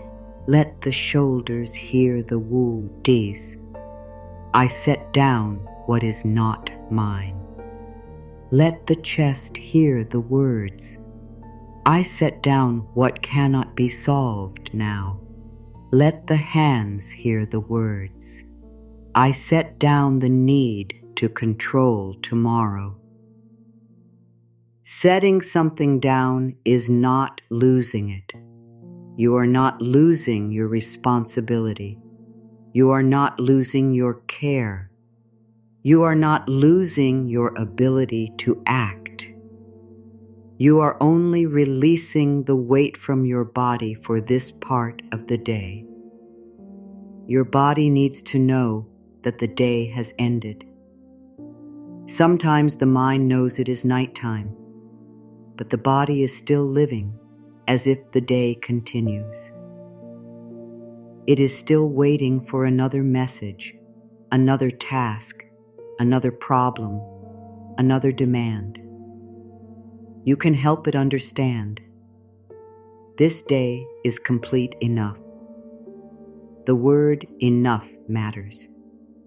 The day may not be complete in every way. Some things remain unfinished. Some answers have not arrived. Some feelings have not fully settled. But it is complete enough to end. You have reached the place where no more is required now. The body is allowed to stop. You may notice that part of you does not believe this.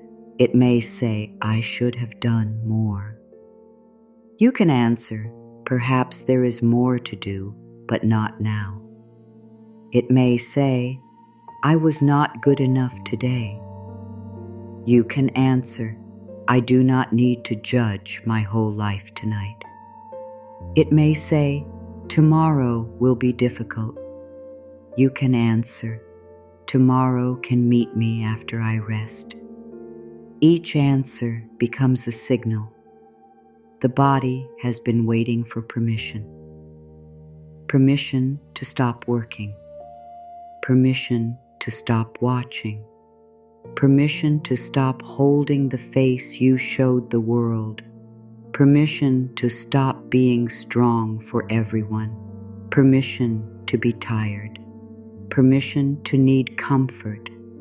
You are allowed to need rest before you feel peaceful. You are allowed to rest while some fear is still present. You are allowed to sleep without solving the fear. Many people believe they must remove every thought before sleep can come. This belief creates pressure. They watch the mind and become upset each time another thought appears. But thoughts can remain in the distance while the body begins to rest. You do not need to chase each one away. A thought may appear and pass. Another may appear. You can let it remain unfinished. You do not have to climb inside it. It is like hearing a sound far away. You know it is there, but you do not need to follow it. The body can soften even when the mind is not perfectly silent. Peace does not require perfect silence. Peace may simply be the choice not to react to every thought. The bed beneath you can become part of this message. You do not need to hold your whole weight by yourself now. Something is supporting you. Let yourself feel that support without making it a task. The surface beneath you is carrying the body. The room is holding the quiet. The night is asking nothing from you. Ordinary comfort can become sacred when you finally allow yourself to receive it. The blanket does not need to solve your life to offer warmth. The darkness does not need to give you answers to offer a break from the day. The stillness does not need to be perfect to remind the body that it can stop moving. Support does not always arrive as a great change. Sometimes support is the simple fact that you are allowed to lie down. You can say, I let this moment support me. Perhaps you have spent the day supporting others. Perhaps you have listened, helped, carried, planned, and stayed strong. Now let something support you. You do not need to earn this support. You do not need to explain why you are tired. You do not need to prove that the day was difficult enough. The body is tired because it is tired. That is enough reason for care. You may have learned to ignore the body until it becomes loud. You may continue moving even when the shoulders ache, the chest feels tight, or the mind becomes cloudy. Tonight, listen earlier. Ask, "Dear body, what are you asking from me now?" The answer may be simple: less pressure, less thinking, less checking, less fear. A kinder voice. Permission to stop. The body may not ask for a perfect solution.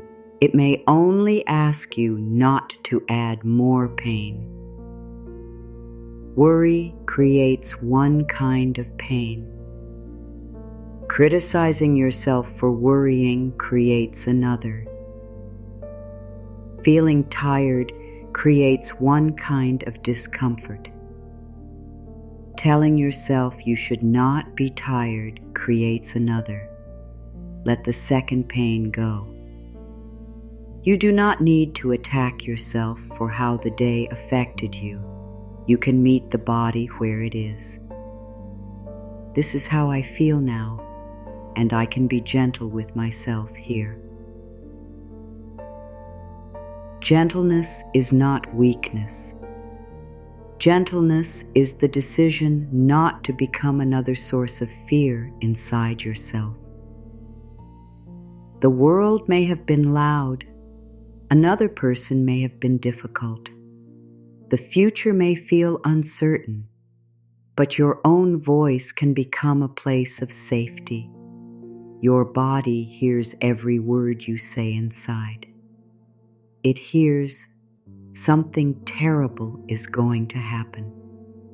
It also hears, I am here with you. It hears, you need to fix this. It also hears, you have carried enough. It hears, why can you not calm down? It also hears, take the time you need. Choose the voice that helps the body trust you. The worried mind may return with a new concern. Before following it, notice the body. Has the jaw become tight again? Have the shoulders risen? Has the stomach pulled in? This is not a problem. It is a reminder. The body is showing you that fear has returned. You can answer the body first. We are here. This thought is not happening now. We do not need to prepare for it tonight. The mind may want an answer, but the body may need safety more than information. Give safety first. Information can come later. When the body feels safer, you may find that the thought loses some of its power. The same question may still exist, but it no longer feels like an emergency. This is the difference between thinking from tension and thinking from steadiness. Tension says, I must know. Steadiness says, I will know what I need when the time comes. Tension says, I cannot rest while this is unfinished. Steadiness says, life can remain unfinished while I sleep. Tension says, if I stop holding this, everything may fall apart. Steadiness says, rest helps me hold what truly matters. You are teaching the nervous part of you that release is safe. Release does not mean the problem vanishes. Release means the problem no longer needs to live in every part of your body. You can have a concern without becoming tight around it. You can wait for an answer without holding your breath. You can feel uncertain without preparing for disaster. You can be responsible without remaining alert all night. Your body may have forgotten this, but it can remember. It remembers through the way you speak. It remembers through the moments when you choose not to follow fear. It remembers each time the night arrives and you say, "Nothing more is required now." Little by little, rest becomes more familiar. The body learns that it can stop without something terrible happening. It learns that sleep is not loss of control. It learns that morning can arrive without your constant watch. It learns that you will care for what needs care. It learns that you will not abandon it when fear appears. This is how safety is built, not by promising that nothing difficult will ever happen, by promising that you will stay kind to yourself through what happens. You may not control every event. You can control whether your inner voice becomes cruel. You may not control timing. You can control whether you punish the body while waiting. You may not control another person. You can control whether you give away the whole night. Tell the body, "I will not use fear to protect you anymore." Perhaps fear has been your main form of protection for a long time. Fear watched the future. Fear studied every expression. Fear tried to read every silence. Fear imagined pain before it arrived. Fear believed this would keep you safe. Thank it for trying. Then choose another kind of protection. Rest protects your energy. Boundaries protect your peace. Truth protects your heart. Practical action protects what can be handled. Support protects you from carrying everything alone. Kindness protects the body from your own inner attack. You have more ways to care for yourself than worry. You do not have to use fear for every problem. Tonight, the body can learn a new form of protection. Stillness, softness, trust, the willingness to let tomorrow remain tomorrow. Say, "My body does not need to hold what my mind can release." The mind can release the conversation it keeps replaying. The body does not need to keep the chest tight around it. The mind can release the future it keeps imagining. The body does not need to remain ready for it. The mind can release the answer that has not arrived. The body does not need to treat waiting as danger. My body does not need to hold what my mind can release.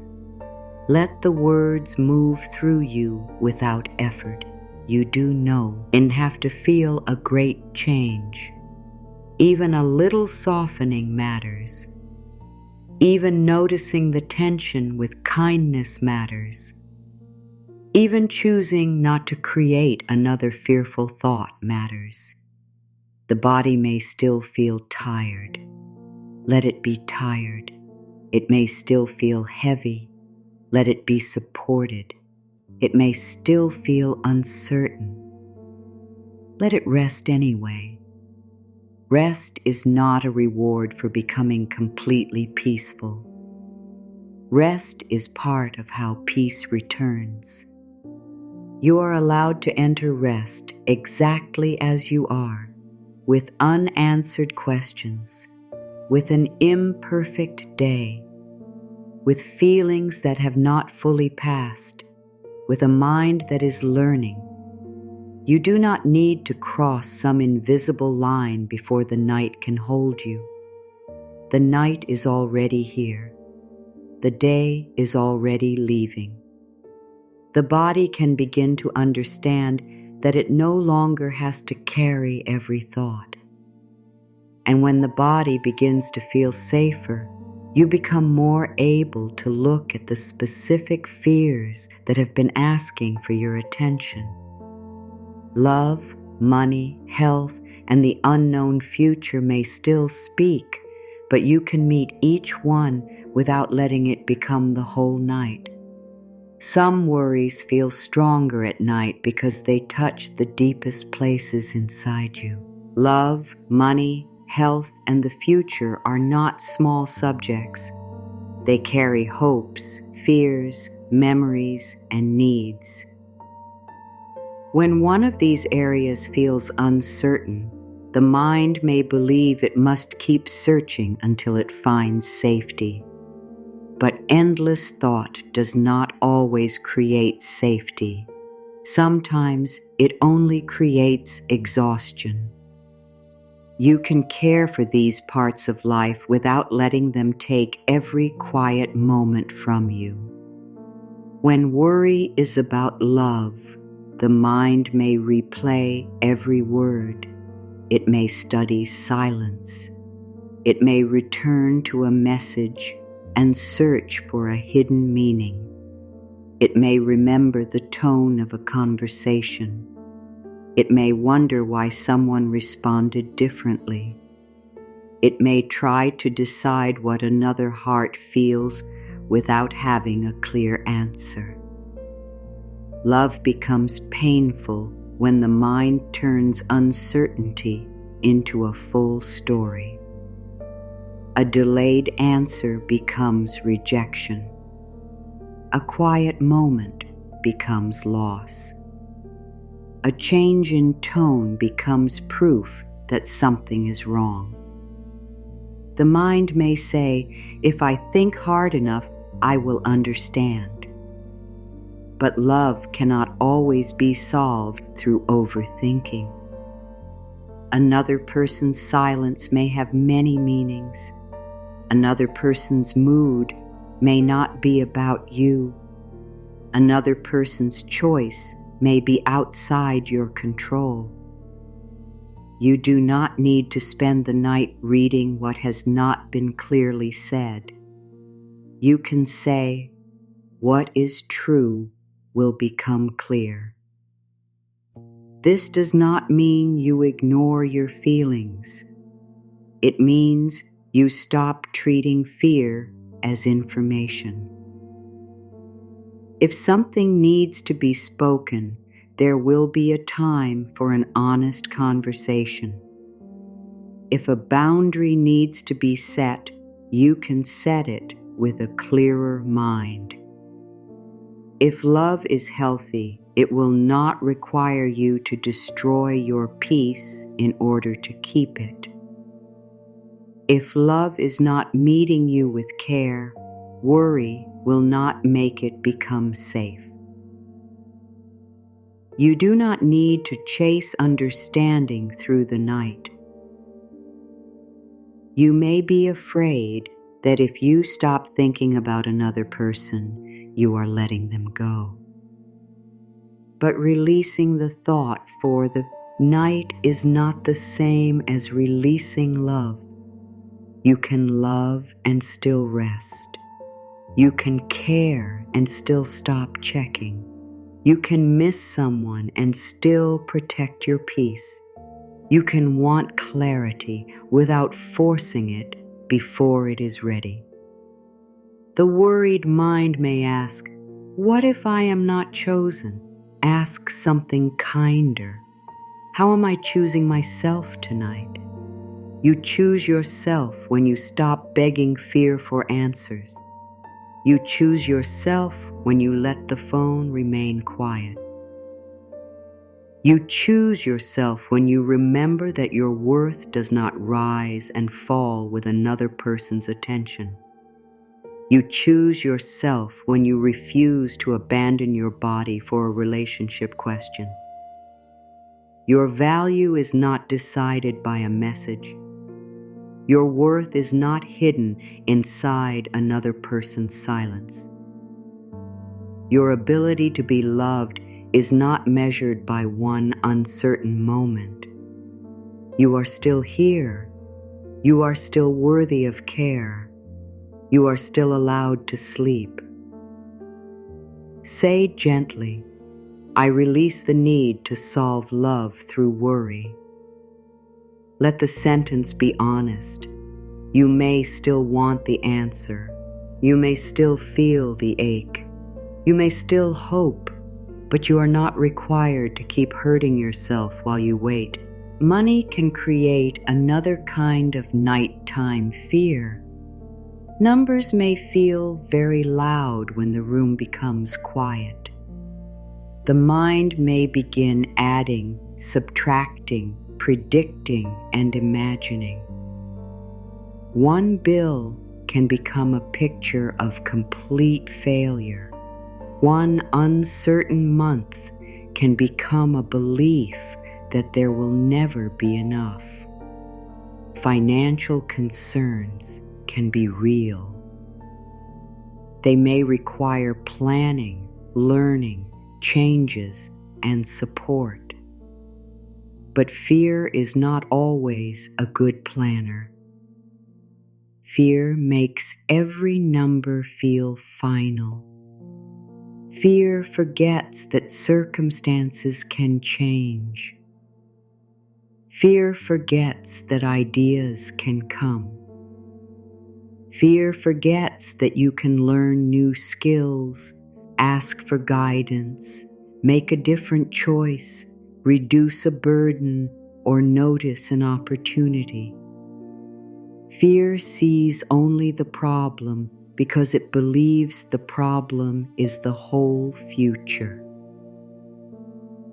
Tonight, you do not need to pretend that money does not matter. You can respect the concern without living inside disaster. Ask, is there one practical step for tomorrow? Perhaps you need to look at the facts with a clear mind. Perhaps you need to make a call. Perhaps you need to ask for advice. Perhaps you need to change one habit. Perhaps you need to search for another form of support. Let tomorrow hold the action. Tonight does not need another hour of frightening guesses. You can say, I can face money with wisdom without frightening myself through the night. Wisdom looks at the truth. Fear adds pain to the truth. Wisdom says, this is the situation. What can I do? Fear says, this is the situation, and everything will become worse. Wisdom is willing to learn. Fear believes there is no way. Wisdom takes one step. Fear tries to live every possible loss at once. Choose wisdom. You may not have every answer. Wisdom does not need every answer. It needs honesty, patience, and the next useful action. You are not required to solve your whole financial future tonight. You do not need to calculate every month that has not arrived. You do not need to turn one difficulty into your identity. A money problem does not mean you are a failure. A period of uncertainty does not define your worth. A mistake does not remove your ability to learn. Rest will not make you less responsible. Rest can help you become more clear. You can place the numbers outside the body for the night. Let the stomach release the fear. Let the chest stop carrying the entire future. Say, I will return to the facts when I am rested. I do not need to create more fear now. Health worry can feel especially strong because it touches the body directly. You may notice a feeling and immediately imagine the worst. You may search for meaning in every change. You may become afraid of what the body is trying to tell you. The body deserves care. It deserves attention. It deserves proper support when something needs to be checked. But it does not deserve to be frightened by every thought. There is a difference between listening to the body and attacking it with fear. Listening says, "What support do you need?" Fear says, "What if this is something terrible?" Listening leads to care. Fear leads to more tension. You can take symptoms seriously without deciding the worst result before you have facts. You can seek help when needed without spending the night creating painful pictures. You can notice discomfort without making the body your enemy. Say, "I listen to my body with care, not fear." Care may guide you to rest. Care may guide you to make an appointment. Care may guide you to drink water, change a habit, or speak honestly about what you are feeling. Care remains open to clear information. Fear rushes toward the darkest meaning. Your body has been carrying you through every thought. It does not need to hear that it is failing you. It needs partnership.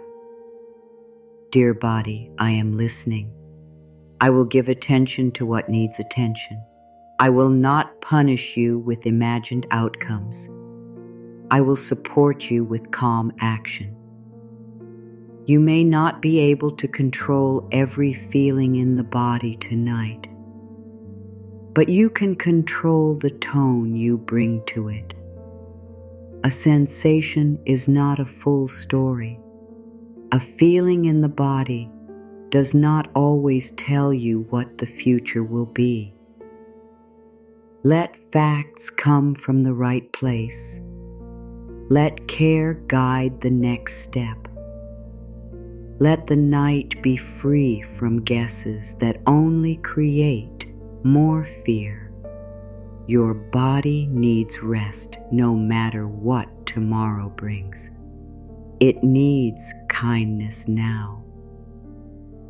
The future may be the largest container for worry because it holds everything you cannot yet see. The mind looks into the unknown and begins filling it with fear. It imagines loss. It imagines failure. It imagines being alone. It imagines not having enough. It imagines making the wrong choice. The unknown feels empty, and the worried mind does not like empty space.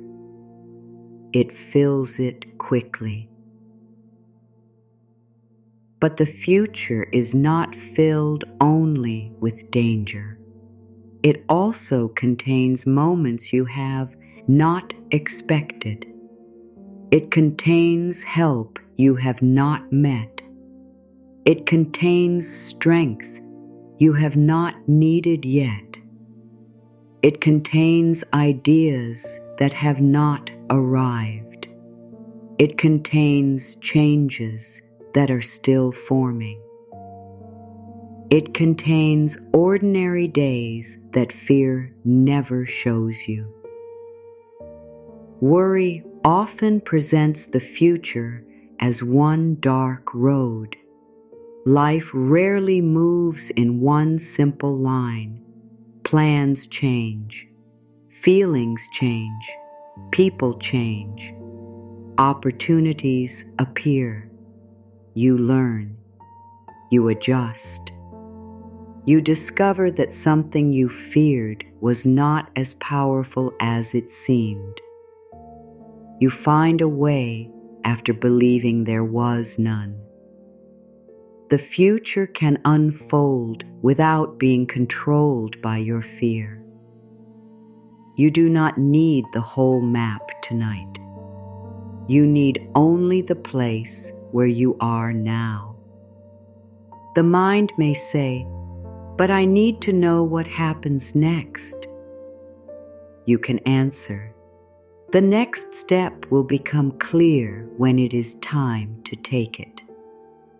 It may say, "But what if I make the wrong choice?" You can answer, "I will choose with the understanding I have, and I can change direction if I need to." It may say, "But what if life surprises me?" You can answer, "Not every surprise is painful. Fear forgets this. It remembers the surprises that hurt. It does not remember every time unexpected kindness appeared. It does not remember every problem that became smaller. It does not remember every difficult day you survived. It does not remember every moment when you were stronger than you expected." Bring these possibilities back into the future. The future is not empty of support. The future is simply unseen. Unseen does not mean unsafe.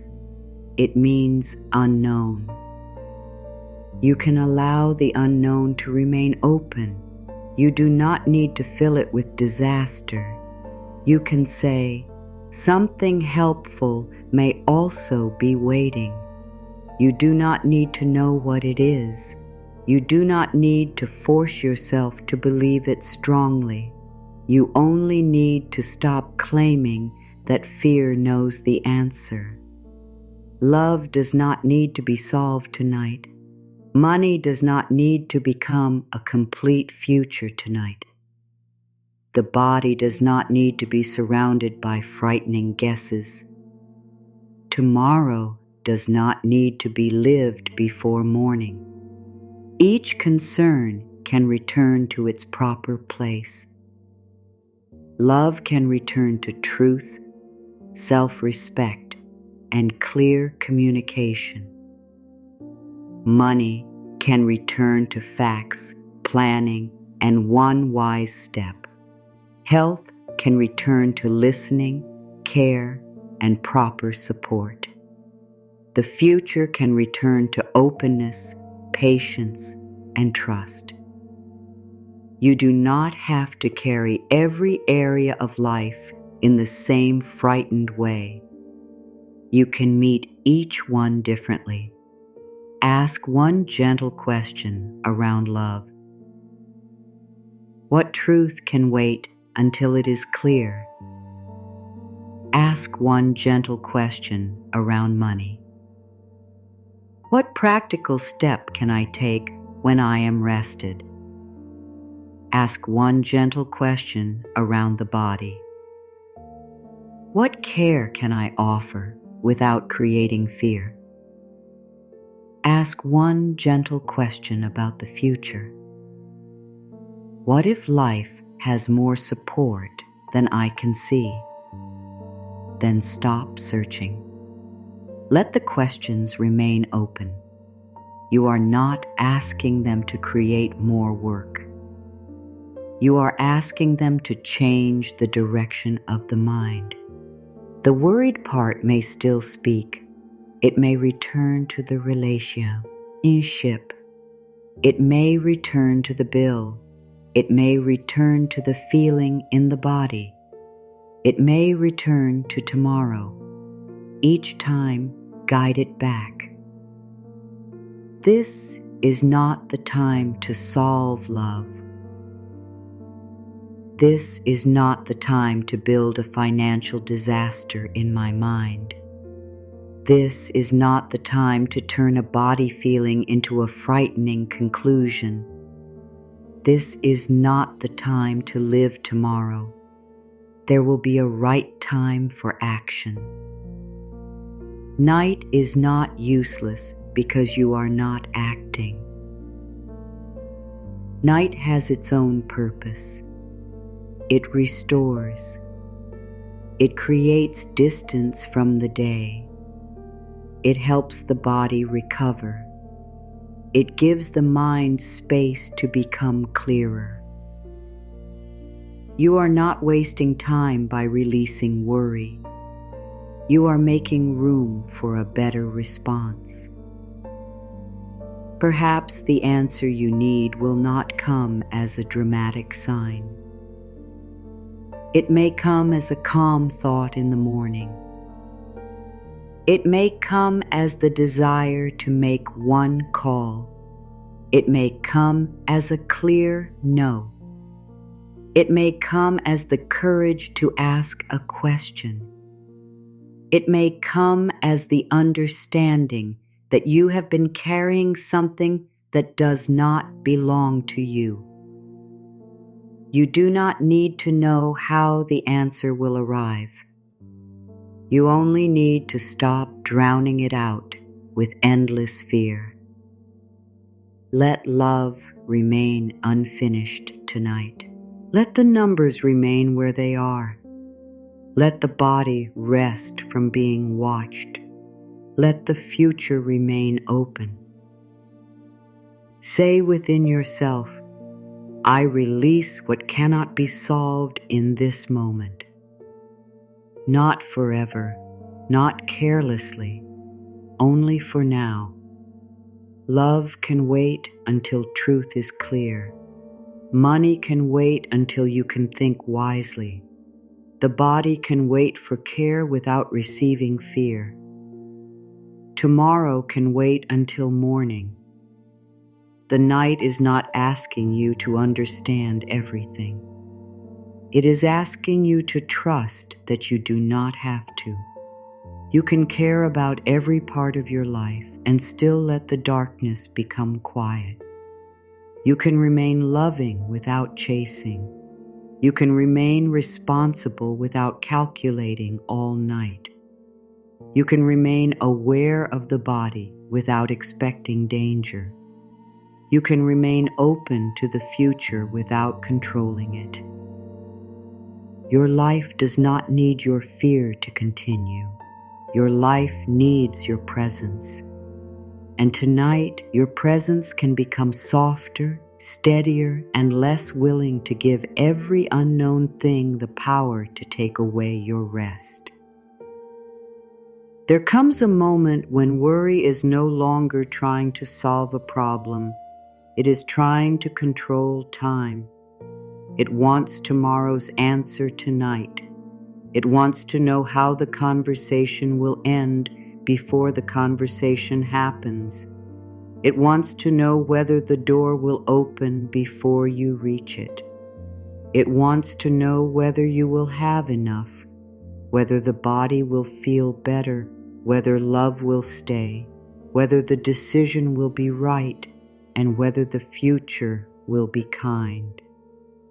The mind believes that if it can know everything early, it will finally feel safe.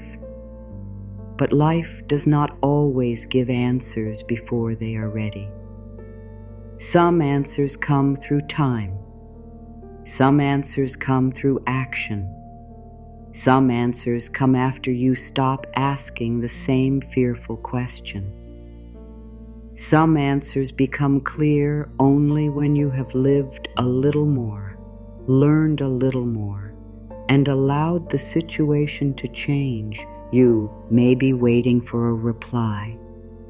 You may be waiting for a decision.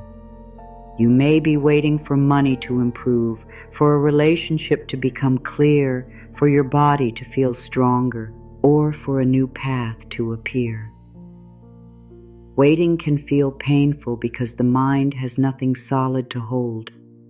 It begins to create its own answers. It says, the silence means no. It says, the delay means I have been forgotten. It says, if it were meant for me, it would have happened already. It says, nothing is changing. But waiting does not always mean nothing is happening. A great deal can change before you see the final result. A choice may still be forming. A person may still be thinking. A new possibility may be moving toward you through steps you cannot see. You may be becoming ready for something that would have frightened you before. You may be learning how to receive without chasing, how to speak without fear, and how to choose without abandoning yourself. The mind looks only at the closed door. Life may be preparing another entrance. You do not need to tell yourself that every delay is wonderful. Some delays are frustrating. Some waiting is hard. Some questions deserve real answers. But you do not have to turn the space before the answer into a place of endless suffering. You can say, I do not know yet. That word matters. Not never, not impossible, not forgotten, not ruined, only not yet. The mind may not like this. It may say, but I need to know. Ask gently, do I need to know, or do I want relief from uncertainty? These are not the same. Sometimes you are not truly asking for information. You are asking for the uncomfortable feeling to stop. You believe certainty will remove it. But even when an answer arrives, the mind may find another question. What if the answer changes? What if I cannot keep this? What if something else goes wrong? If peace depends on knowing everything, peace will always be moving further away. There will always be something you cannot fully predict. There will always be another choice, another unknown, another person whose feelings you cannot control, and another part of life that has not revealed itself. Real peace cannot wait for complete certainty. Peace must learn how to live beside the unknown. Not knowing can feel uncomfortable without being dangerous. You may feel restless. You may feel the urge to check. You may want to send another message, search for another sign, ask another question, or replay the situation in your mind. The urge is real, but you do not have to obey it. You can notice it and say, my mind wants certainty. I can give myself care instead. Certainty is not always available. Care is.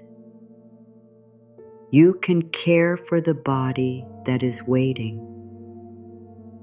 You can speak kindly to the heart that wants an answer. You can remind yourself that the future does not become safer because you imagine every possible problem. You can return to what is true now.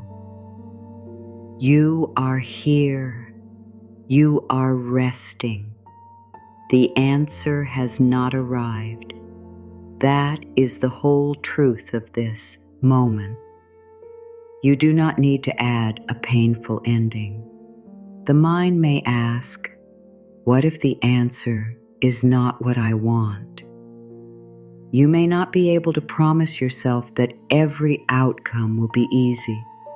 You can promise something more honest. I will not abandon myself when the answer comes. I will listen to what is true. I will take the next step. I will ask for support if I need it. I will allow myself to feel. I will not use one result to decide my whole worth. This is trust. Trust is not always believing that everything will happen exactly as you want. Trust is believing that you will remain with yourself even when life is uncertain. Trust is knowing that you can learn, adjust, choose again, and begin again.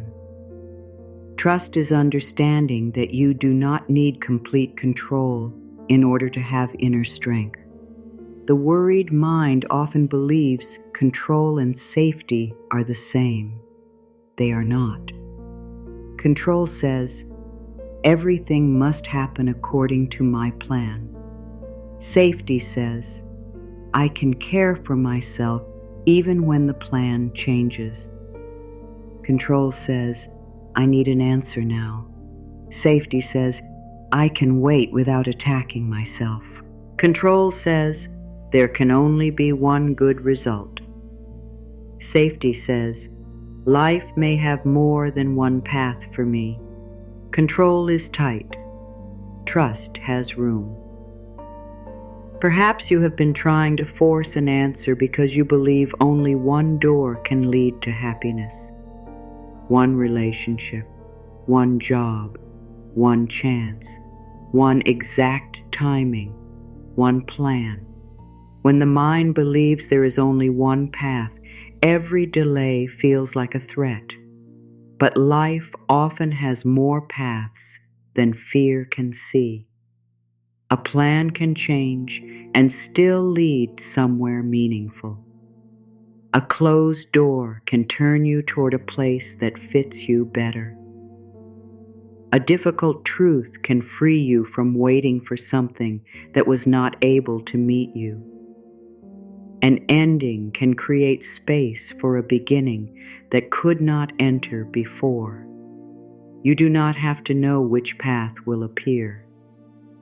You only need to stop telling yourself that there is no path because the first one is unclear. Life is larger than the plan inside your mind. The universe is not limited to the route you have imagined.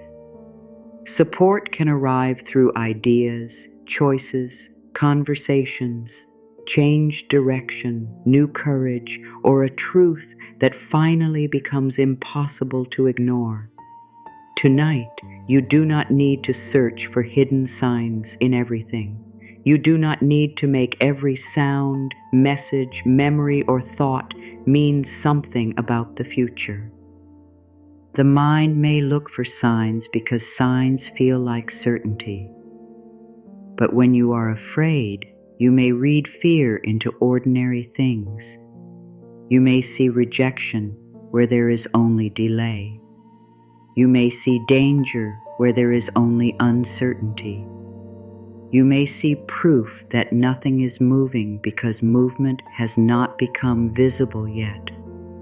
Let life speak clearly in its own time.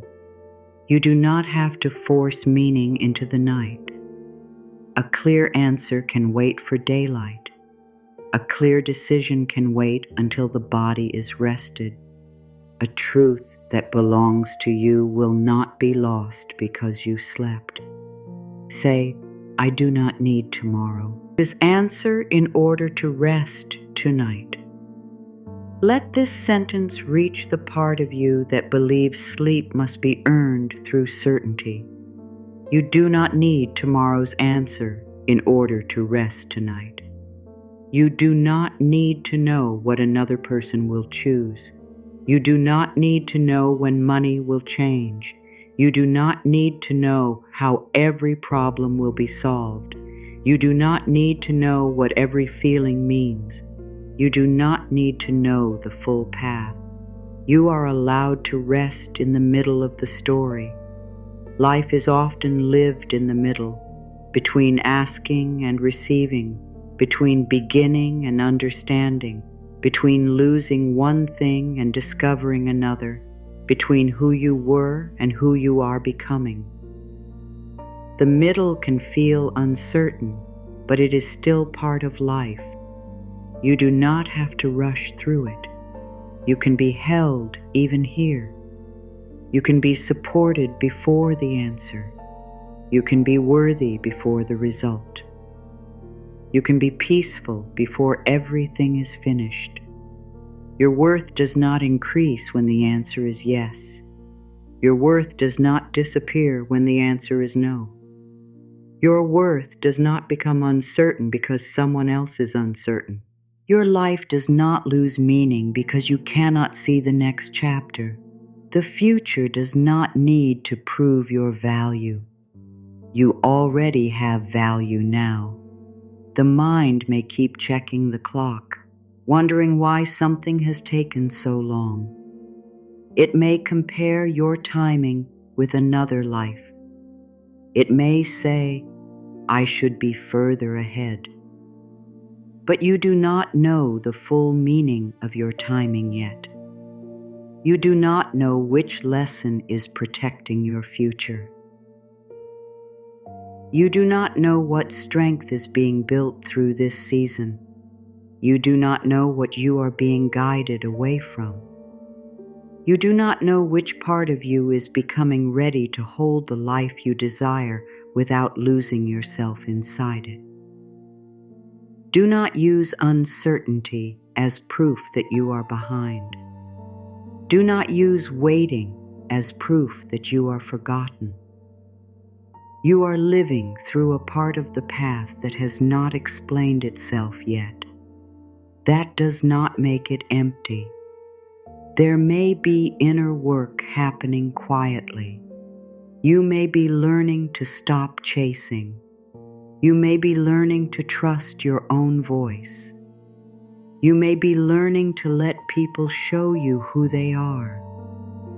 You may be learning to make choices from self-respect instead of fear.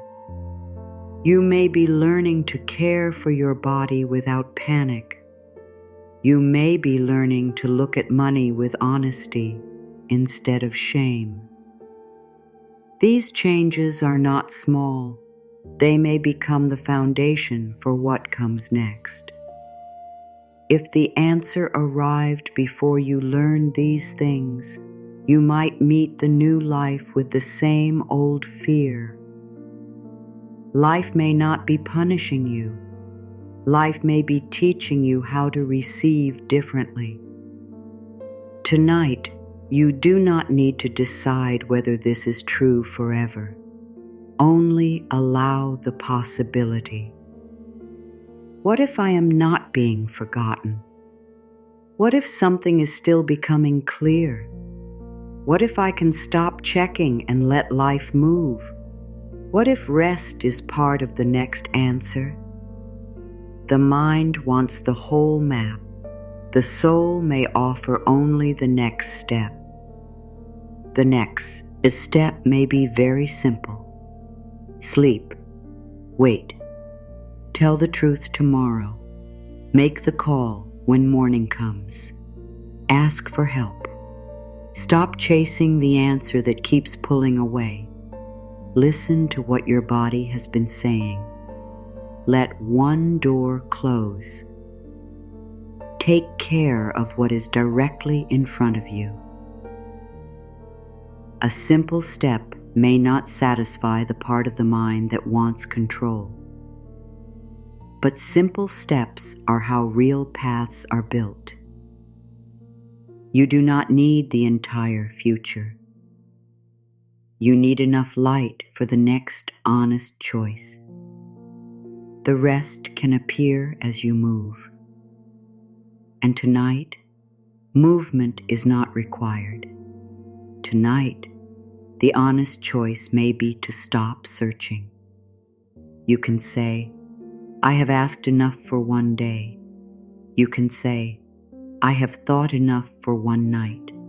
You can say, The answer can come when I am ready to receive it. You can say, "Life does not need my fear in order to guide me."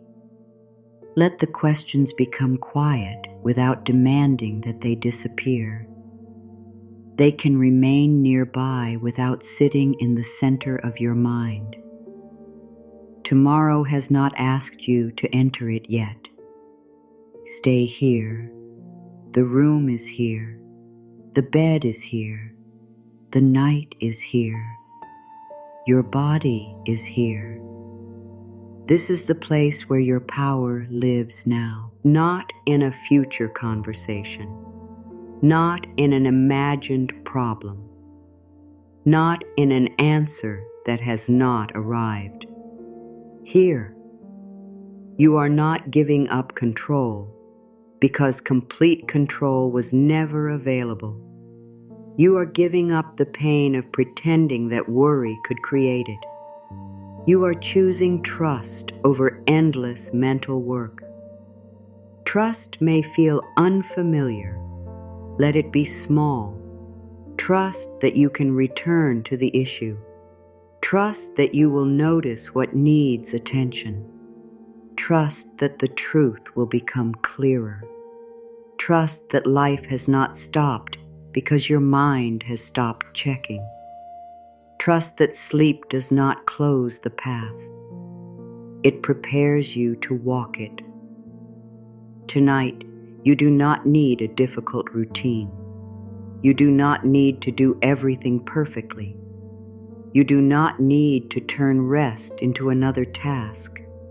You only need a gentle way to return when the mind begins to run. Begin by telling the truth about what is present. I am worried. There is no shame in this sentence. It does not make the worry stronger. It helps you stop hiding from it. You may have spent the day acting as though you were fine. You may have continued working, answering, helping, and moving while fear remained beneath everything. Now you can become honest. I am worried about what happens next. I feel uncertain. My mind has been trying to solve too much. I have been carrying more than I can hold tonight.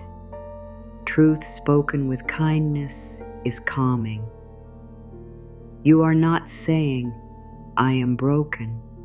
You are not saying, "I will always feel this way." You are simply naming the feeling that is here. When you name it, you create a little space. There is you, and there is the worry you are noticing. They are not the same. You are the one who can listen. You are the one who can answer. You are the one who can choose not to continue the fearful story. After you name what is present, notice the difference between the problem and this exact moment. A concern may be real. A question may remain unanswered. A situation may need attention. But ask, what is physically happening right now? Right now, you may be lying down. Right now, the conversation is not happening. Right now, the bill is not speaking to you. Right now, tomorrow has not arrived. Right now, the decision is not being made. Right now, you are listening. The mind may be showing you a different place and a different time, but your body is here. Bring the body back to what is truly here. This is my room. This is the night. This is the end of the day. The picture in my mind is not happening around me now. You are not denying the concern. You are separating the concern from the present moment. This helps the body understand that it does not need to react as if the feared event is happening now. The mind may say, "But it could happen." You can answer, "If it happens, it will happen in another moment. I am in this moment now." That is not avoidance, it is truth. Fear pulls many future moments into the body at the same time. Peace brings you back to one. This moment. One room, one body, one night, one chance to let the day end. Now ask one gentle question, not many. The mind has already been working hard. Choose a question that does not demand an immediate answer. What can I safely release until morning? Let the question remain simple. Perhaps the answer is the conversation you keep replaying. Perhaps it is the fear of what another person thinks. Perhaps it is the number you cannot change tonight. Perhaps it is the choice that requires more information. Perhaps it is the need to know how everything will work out. You do not have to release the entire concern forever. Release your grip for the night. You can return tomorrow with clearer eyes. Another gentle question may be, how is peace returning to me tonight? Do not search for a large feeling. Peace may return as less pressure. It may return when you decide not to check again. It may return when the shoulders become slightly heavier against the bed. It may return when one fearful thought passes without becoming another. It may return as tiredness. Do not reject tiredness. The worried mind may see tiredness as weakness. The body sees it as a doorway to rest. Another question may be, what if life is already arranging what I cannot see? You do not have to know what is being arranged. You do not have to create a picture. The question simply reminds you that your view is not complete. There may be movement beyond your awareness. There may be choices still forming. There may be support that has not reached you yet. The future is not empty simply because it is hidden. Another question may be, how can I support myself with love right now? This question returns your attention from the whole problem to your inner relationship. Support may mean speaking gently. Support may mean letting the answer wait. Support may mean stopping the search for another sign of port. May mean reminding yourself that you are not alone inside your own life. Support may mean deciding that your body will not be used as a place where every fear must live. Choose the question that feels soft. Then let it remain unanswered. This may be the most important part.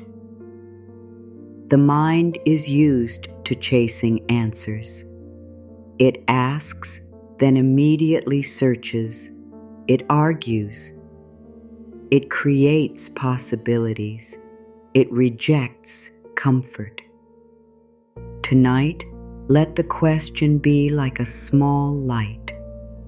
The light does not need to explain the whole room. It simply reminds you that darkness is not everything. You can ask, what can I release until morning? And allow silence to follow. You can ask, how is peace returning? and allow peace to return in its own way.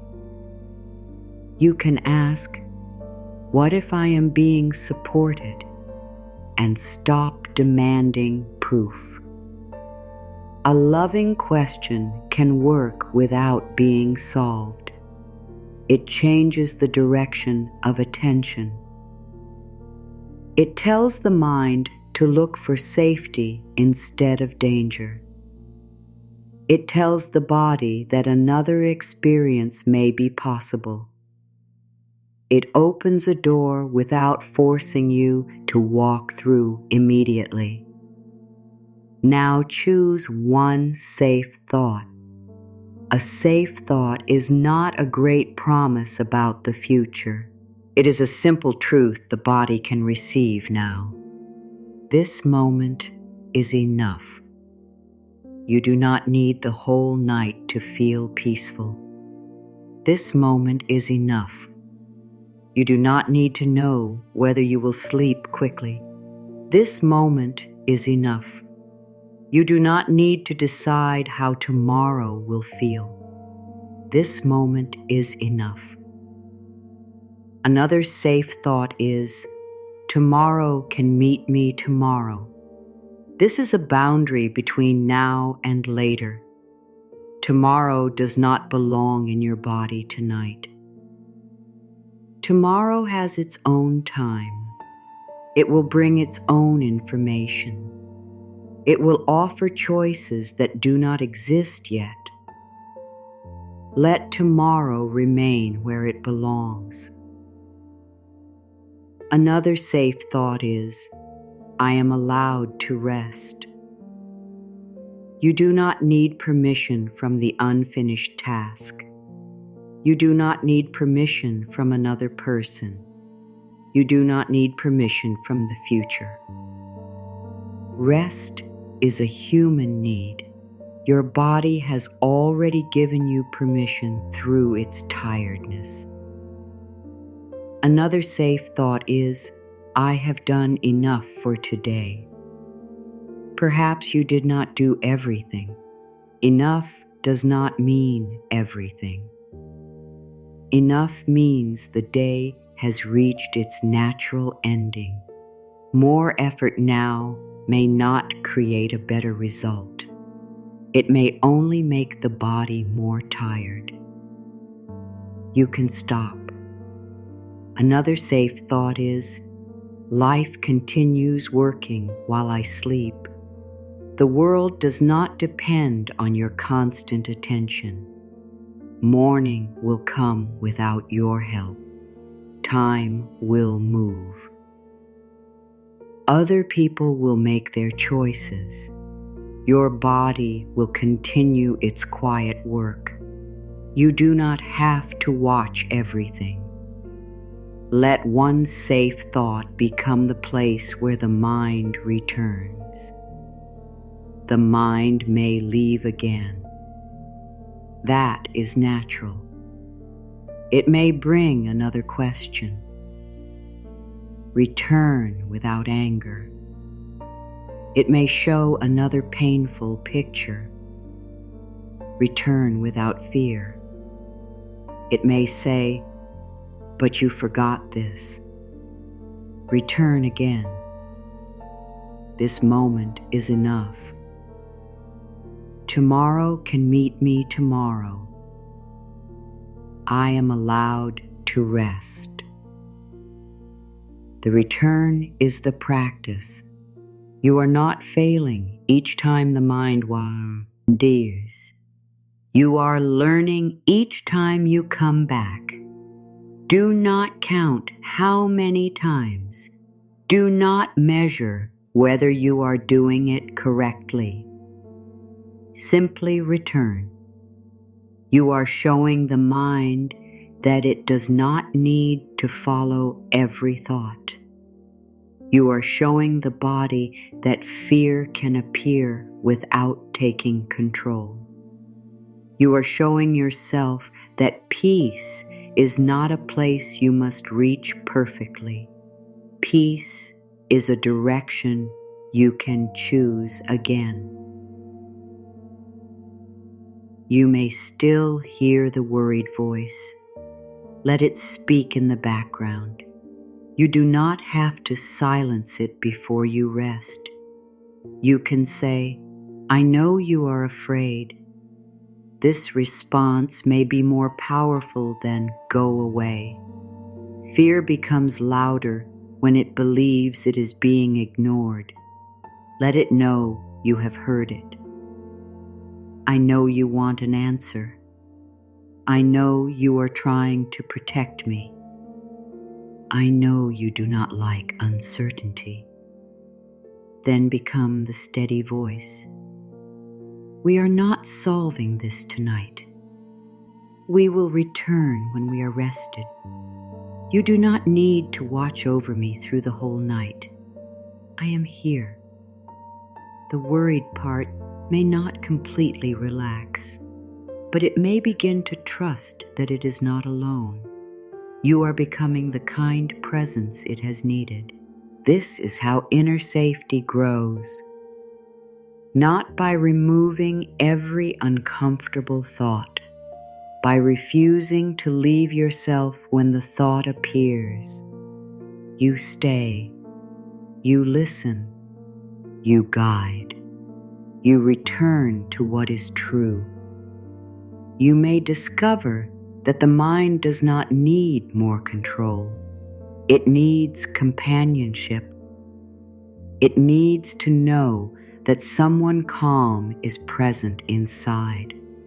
That calm presence is growing in you now. It may not feel strong yet. It does not need to be strong. It only needs to remain kind. Kindness is steady. Kindness does not argue with every fear. Kindness says, "We have done enough." Kindness says, "We can try again tomorrow." Kindness says, "You are allowed to be tired." Kindness says, "Nothing more is required from you now." Let this practice remain natural. Name what you feel. Return to the real moment. Ask one gentle question. Let the answer wait. Rest in one safe thought. When the mind moves, return. This is enough. You do not need a perfect night. You do not need to wake up as a completely changed person. You are creating a different relationship with worry. You are no longer letting it speak without an answer. You are no longer following it through every imagined future.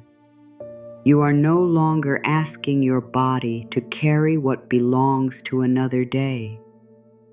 You are teaching yourself that a thought can appear and pass. A question can remain open. A problem can wait. The body can rest. And you can remain safe inside yourself while life is unfinished.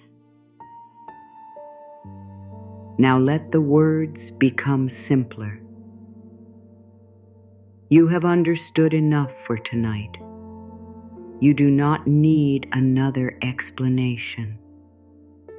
Let these thoughts meet the places inside you that have been working too hard.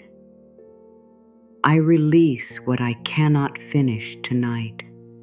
I do not need to carry every task into sleep. The day is complete enough. Some things remain unfinished, and I am still allowed to rest. I release the need to review every word I spoke. Release the need to decide whether I did everything perfectly. I forgive myself for being human today. I forgive the moments when fear became louder than love. I forgive the choices I made while tired. I forgive myself for not knowing what I know now. I can learn without attacking who I was. I can correct something without making myself wrong. I can begin again without turning the past into a punishment. The day is leaving. I let it leave. I do not have to follow it through every memory.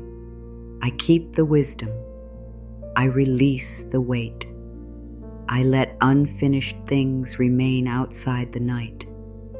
What truly needs my attention can return at the right time. I trust myself to remember what matters. I do not need to repeat it through the dark. A fearful thought is not my future. A thought can feel strong without being true. A thought can return without becoming a command. I do not have to believe everything my mind creates. My mind has been trying to protect me. I meet it with patience. I do not punish myself for feeling afraid. Fear may be present, but fear does not lead me tonight. I am becoming less available to endless worry. I am learning to notice a thought without following it. I am learning to let a question remain unanswered. I am learning that the future does not need to be controlled from this bed. I release the belief that worry keeps me safe. Worry has tired me. Kindness can guide me now. I choose a gentler way to care for myself. I am safe enough to soften. I do not need complete calm before rest can begin. One small softening is enough. The body can feel tired. The mind can remain imperfect. I can rest exactly as I am. My jaw does not need to hold the words I never said. My shoulders do not need to carry every responsibility. My chest does not need to hold tomorrow. My stomach does not need to react to every imagined result. My hands do not need to keep holding the day. My whole body is allowed to become less alert. I am not in every future my mind has imagined. I am here. This room is here. The night is here. The surface beneath me is holding my body. I do not have to hold myself up now. I let the night become a place of release. The quiet does not need to frighten me. The quiet gives my inner world room to settle. I do not need to fill the quiet with fear.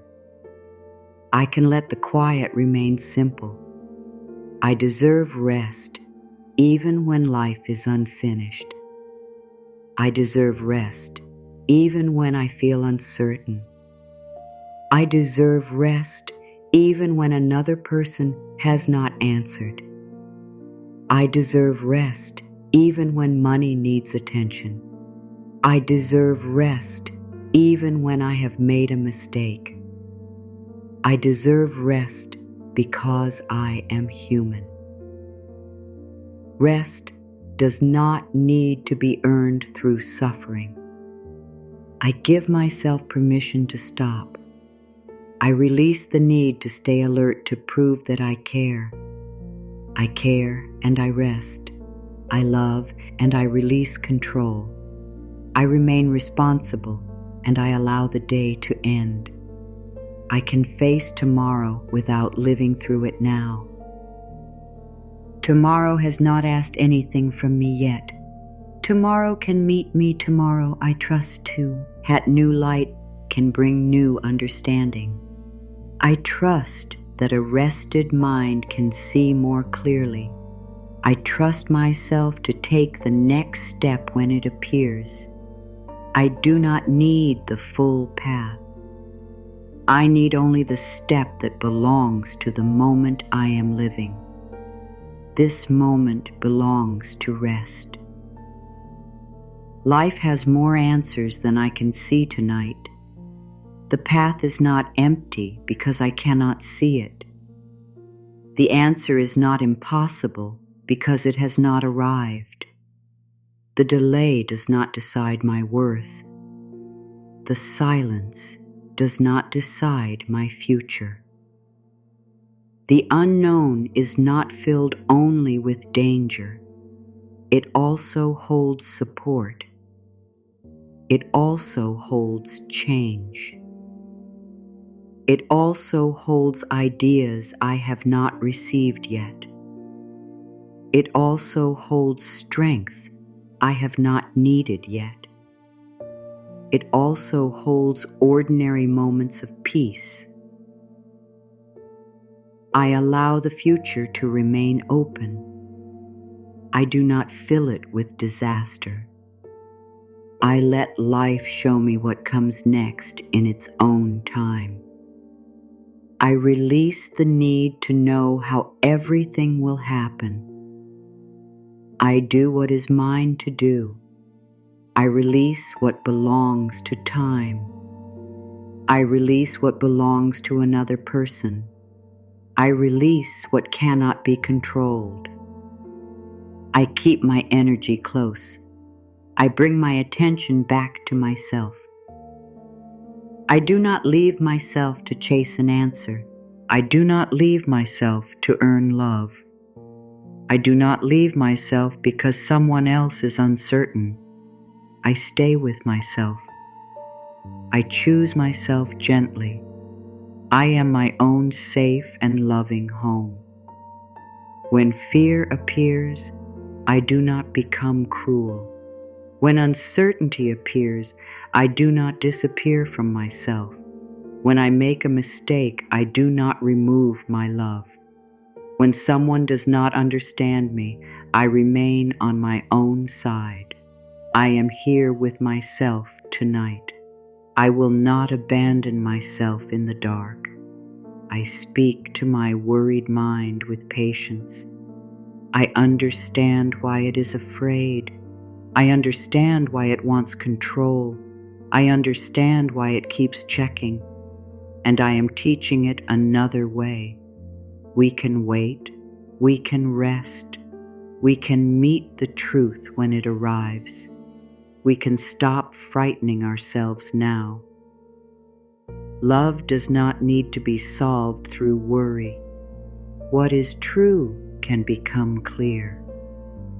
I do not need to read every silence. I do not need to chase every change in tone. I do not need another person's attention to prove my value. I remain worthy in the space before an answer.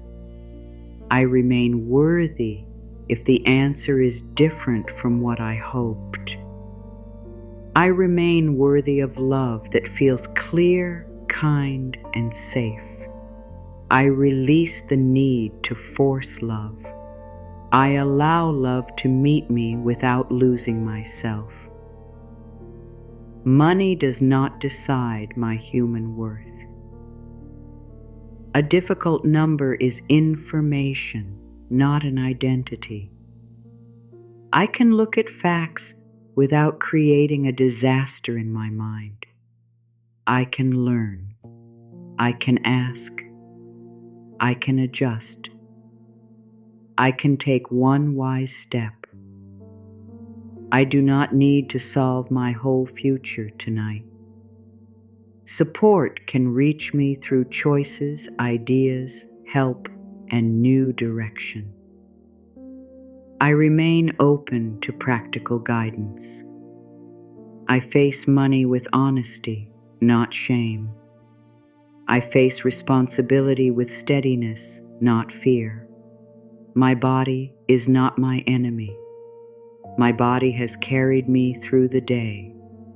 I listen to it with care. I do not make every feeling mean danger. I give attention where attention is needed.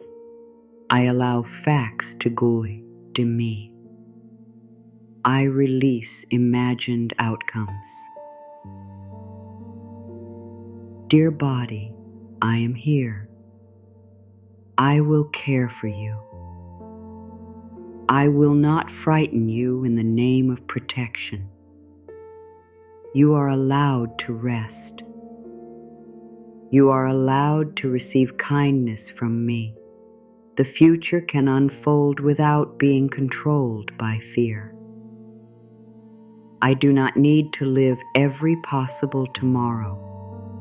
I trust myself to meet one day at a time. I have faced uncertainty before.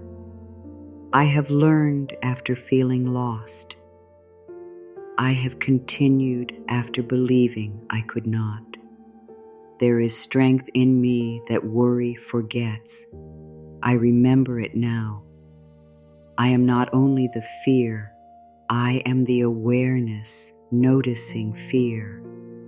I am the voice choosing kindness. I am the one returning to the present. I am the one learning to rest. The mind may move. I can return. The thought may come back. I can return. The feeling may rise. I can remain with myself. Returning is enough. I do not need a perfect night. I do not need a perfect mind. I do not need perfect trust. A little willingness is enough. A little softness is enough. One safe thought is enough. This moment is enough. I ask with love. I soften around the question. I release the need for an immediate answer. I receive the support that is here. I notice the small changes. I notice when the body becomes heavier. I notice when a thought passes without another one following. I notice when fear becomes less sharp. I notice when tiredness begins to replace alertness. These quiet changes matter. Peace does not need to be dramatic. Peace may arrive slowly. Peace may arrive without announcing itself. Peace may already be closer than the mind believes. I let peace come in its own way. I do not force it. I do not measure it. I make room for it. Life continues while I sleep. Time continues. Morning continues, moving toward me. My body continues its quiet work. I do not have to watch over the whole world. I release the night from my control. I release myself from the duty to know everything. I trust that what needs to become clear can become clear. I trust that what needs action can receive action. I trust that I can meet life without carrying it all at once. I have done enough for today. I am enough in this moment. I am allowed to rest before everything is solved. Nothing more needs to be forced now. The mind does not have to become completely silent. A thought may still enter. Let it enter without opening the whole door. You can notice it without following it. You can hear it without answering. You can let it pass through the edge of your mind and return to the quiet truth that nothing more is required tonight. A question may remain. Let it remain. A feeling may still be present. Let it be present without turning it into a problem that must be removed. Rest does not require perfection. Rest can begin beside an unfinished feeling. Rest can begin beside uncertainty. Rest can begin while the mind is still learning how to release. You do not need to wait until you become a different person. This verse, "Lion of you is allowed to rest," the tired version, the worried version, the version that tried hard today, the version that may not have every answer, the version that still hopes, the version that is afraid of being disappointed. Every part of you is allowed to be held by the night. Worry may return because it has returned many times before.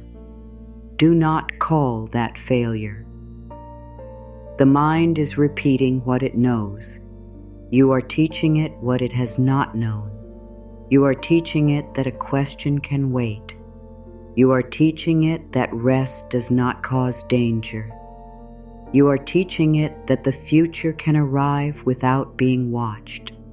You are teaching it that kindness can be a form of protection. This learning may happen slowly. Slowly is still movement.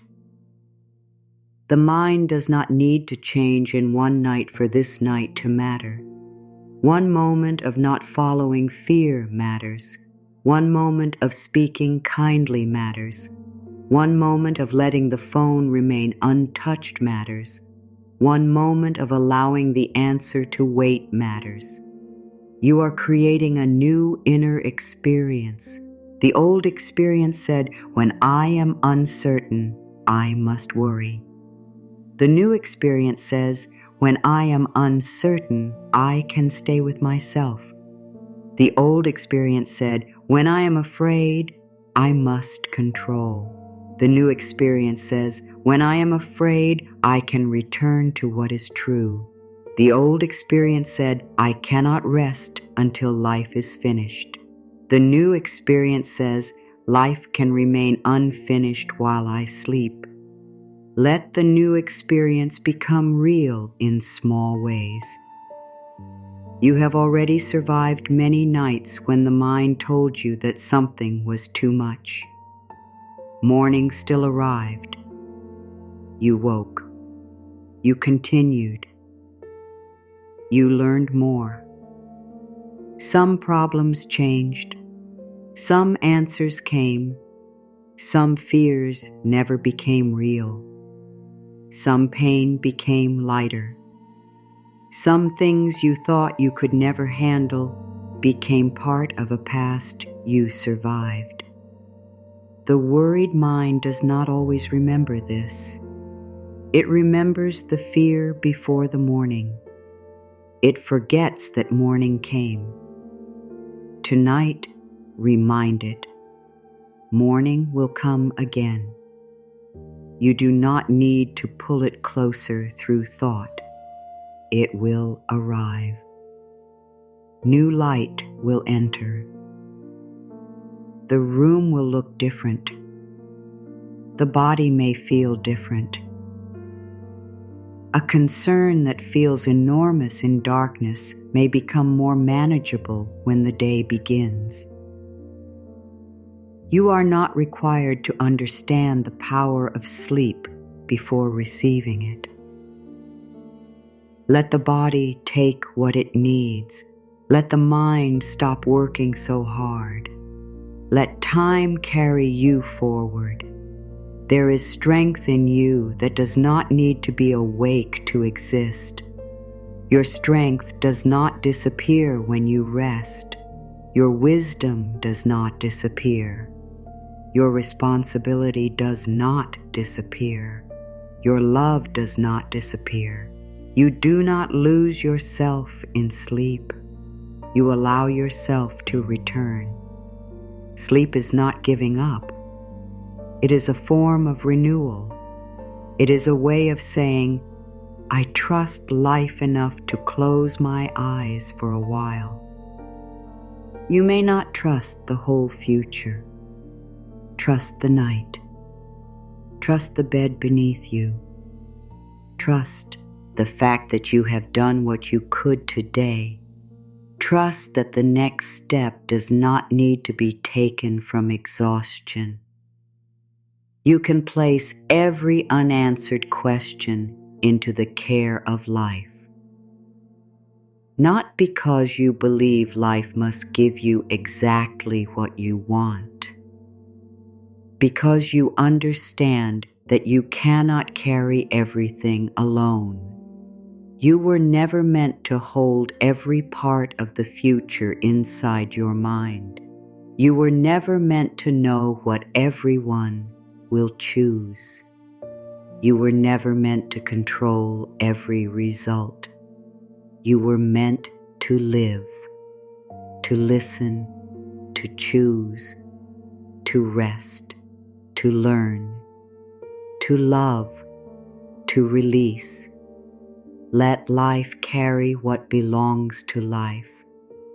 Let time carry what belongs to time.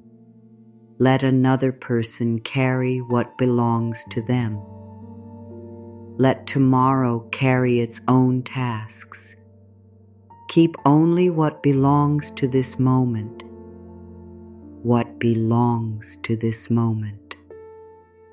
Softness, rest, a kinder inner voice, the simple truth that you are here. You do not need to hold the whole story, only this moment.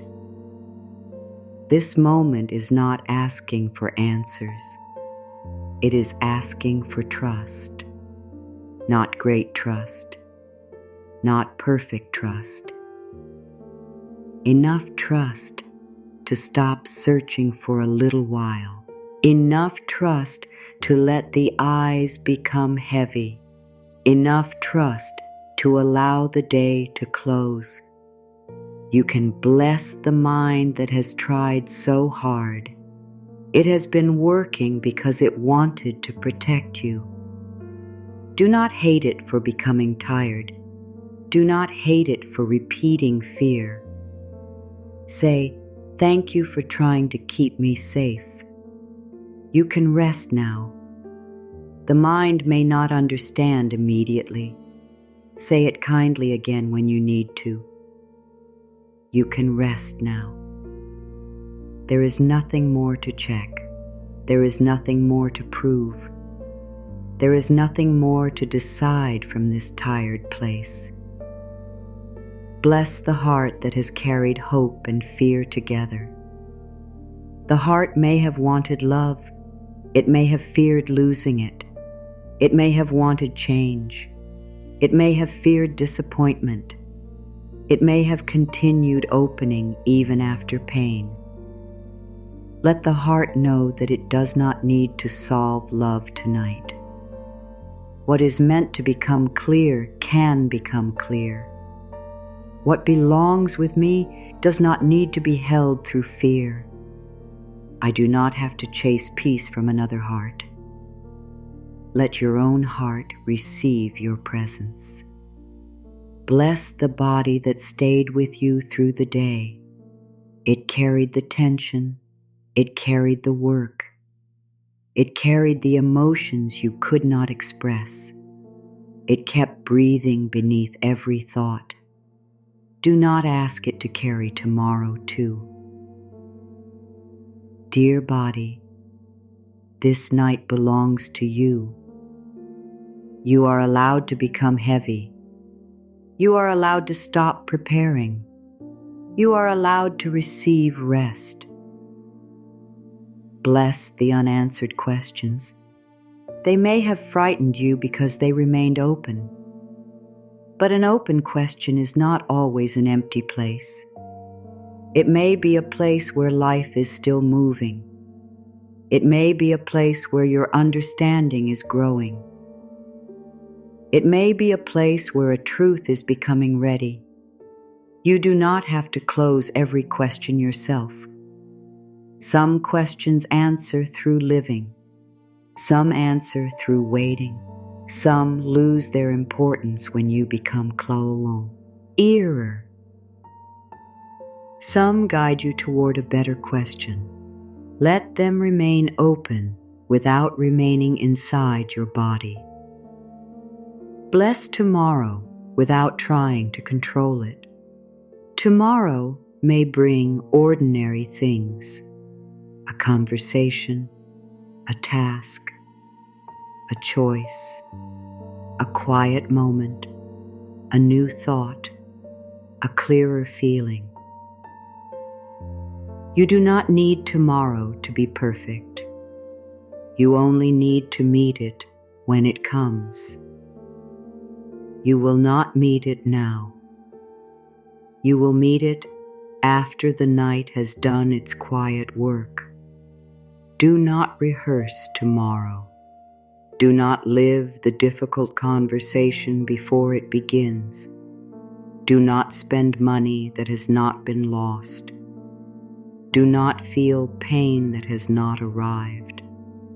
Do not reject yourself before another person speaks. Let tomorrow be innocent until it becomes real. Fear has already told enough stories.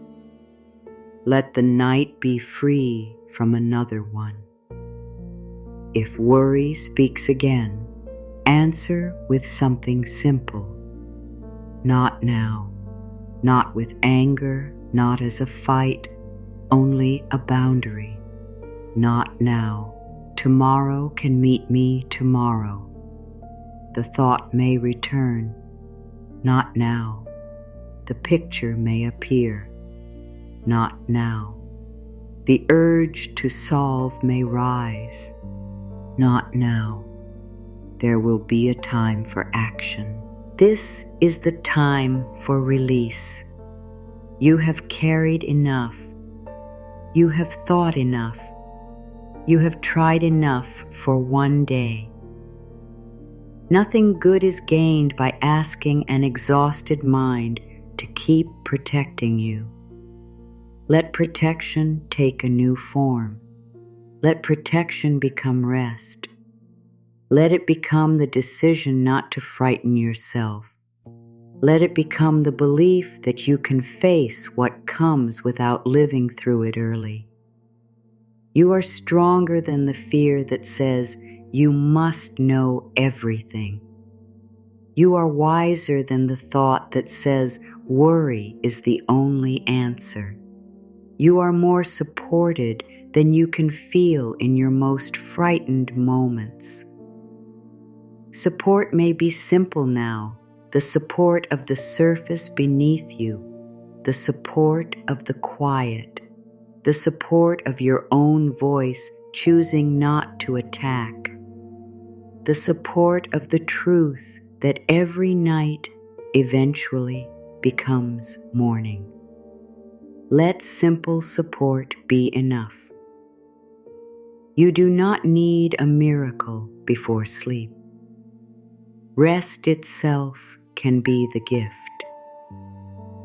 The mind becoming less busy can be the gift. The decision to stop checking can be the gift. The willingness to trust one more moment can be the gift. You may wake tomorrow and still have concerns. That does not mean tonight failed. The purpose of this night is not to remove every challenge from your life. It is to stop adding fear to the challenge while the body is trying to recover. Tomorrow, you can meet what is real. Tonight, you release what is imagined. Tomorrow, you can take the useful step. Tonight, you set down the whole path. Tomorrow, you can ask the clear question. Tonight, you stop searching. Tomorrow, you can listen for the answer. Tonight, you listen to your need for rest. May your mind stop searching for danger where there is only quiet. May the old questions become less urgent. May the thoughts that have circled all day lose their need to return. May your inner voice become softer than the fear. May you remember that a thought is not a command and a feeling is not a prediction. May your heart release what it cannot control. May it stop measuring its worth through another person. May it remember that love does not require endless worry. May it feel your presence and know that you are not leaving. May your body feel safe enough to release what it has been holding. May the shoulders stop carrying tomorrow. May the jaw release the words that can wait. May the chest make room for a quieter feeling. May the stomach stop responding to a future that has not arrived. May every unfinished question become lighter. May you stop asking the night to become an answer. May you let the night be what it is, a place between days, a place where nothing must be proved, a place where life continues without your control. May tomorrow meet you with clearer thoughts. May you notice the step that belongs to you. May you release the steps that do not. May support reach you through honest choices, wise help, and simple openings. May peace become more familiar than the old need to prepare for pain. May trust become stronger than the habit of checking. May kindness become the way you protect yourself. You are not required to carry tomorrow through the night. You are not required to hold every person, answer, number, feeling, and result inside your body. You are allowed to be held by something larger than worry. You are allowed to let life move without watching every part. You are allowed to close the day. The work can wait. The answer can wait. The conversation can wait. The future can wait. Tomorrow can wait. The night is here. You have carried enough. Let yourself rest. Life is still holding you, even now, and you are safe to let the night begin.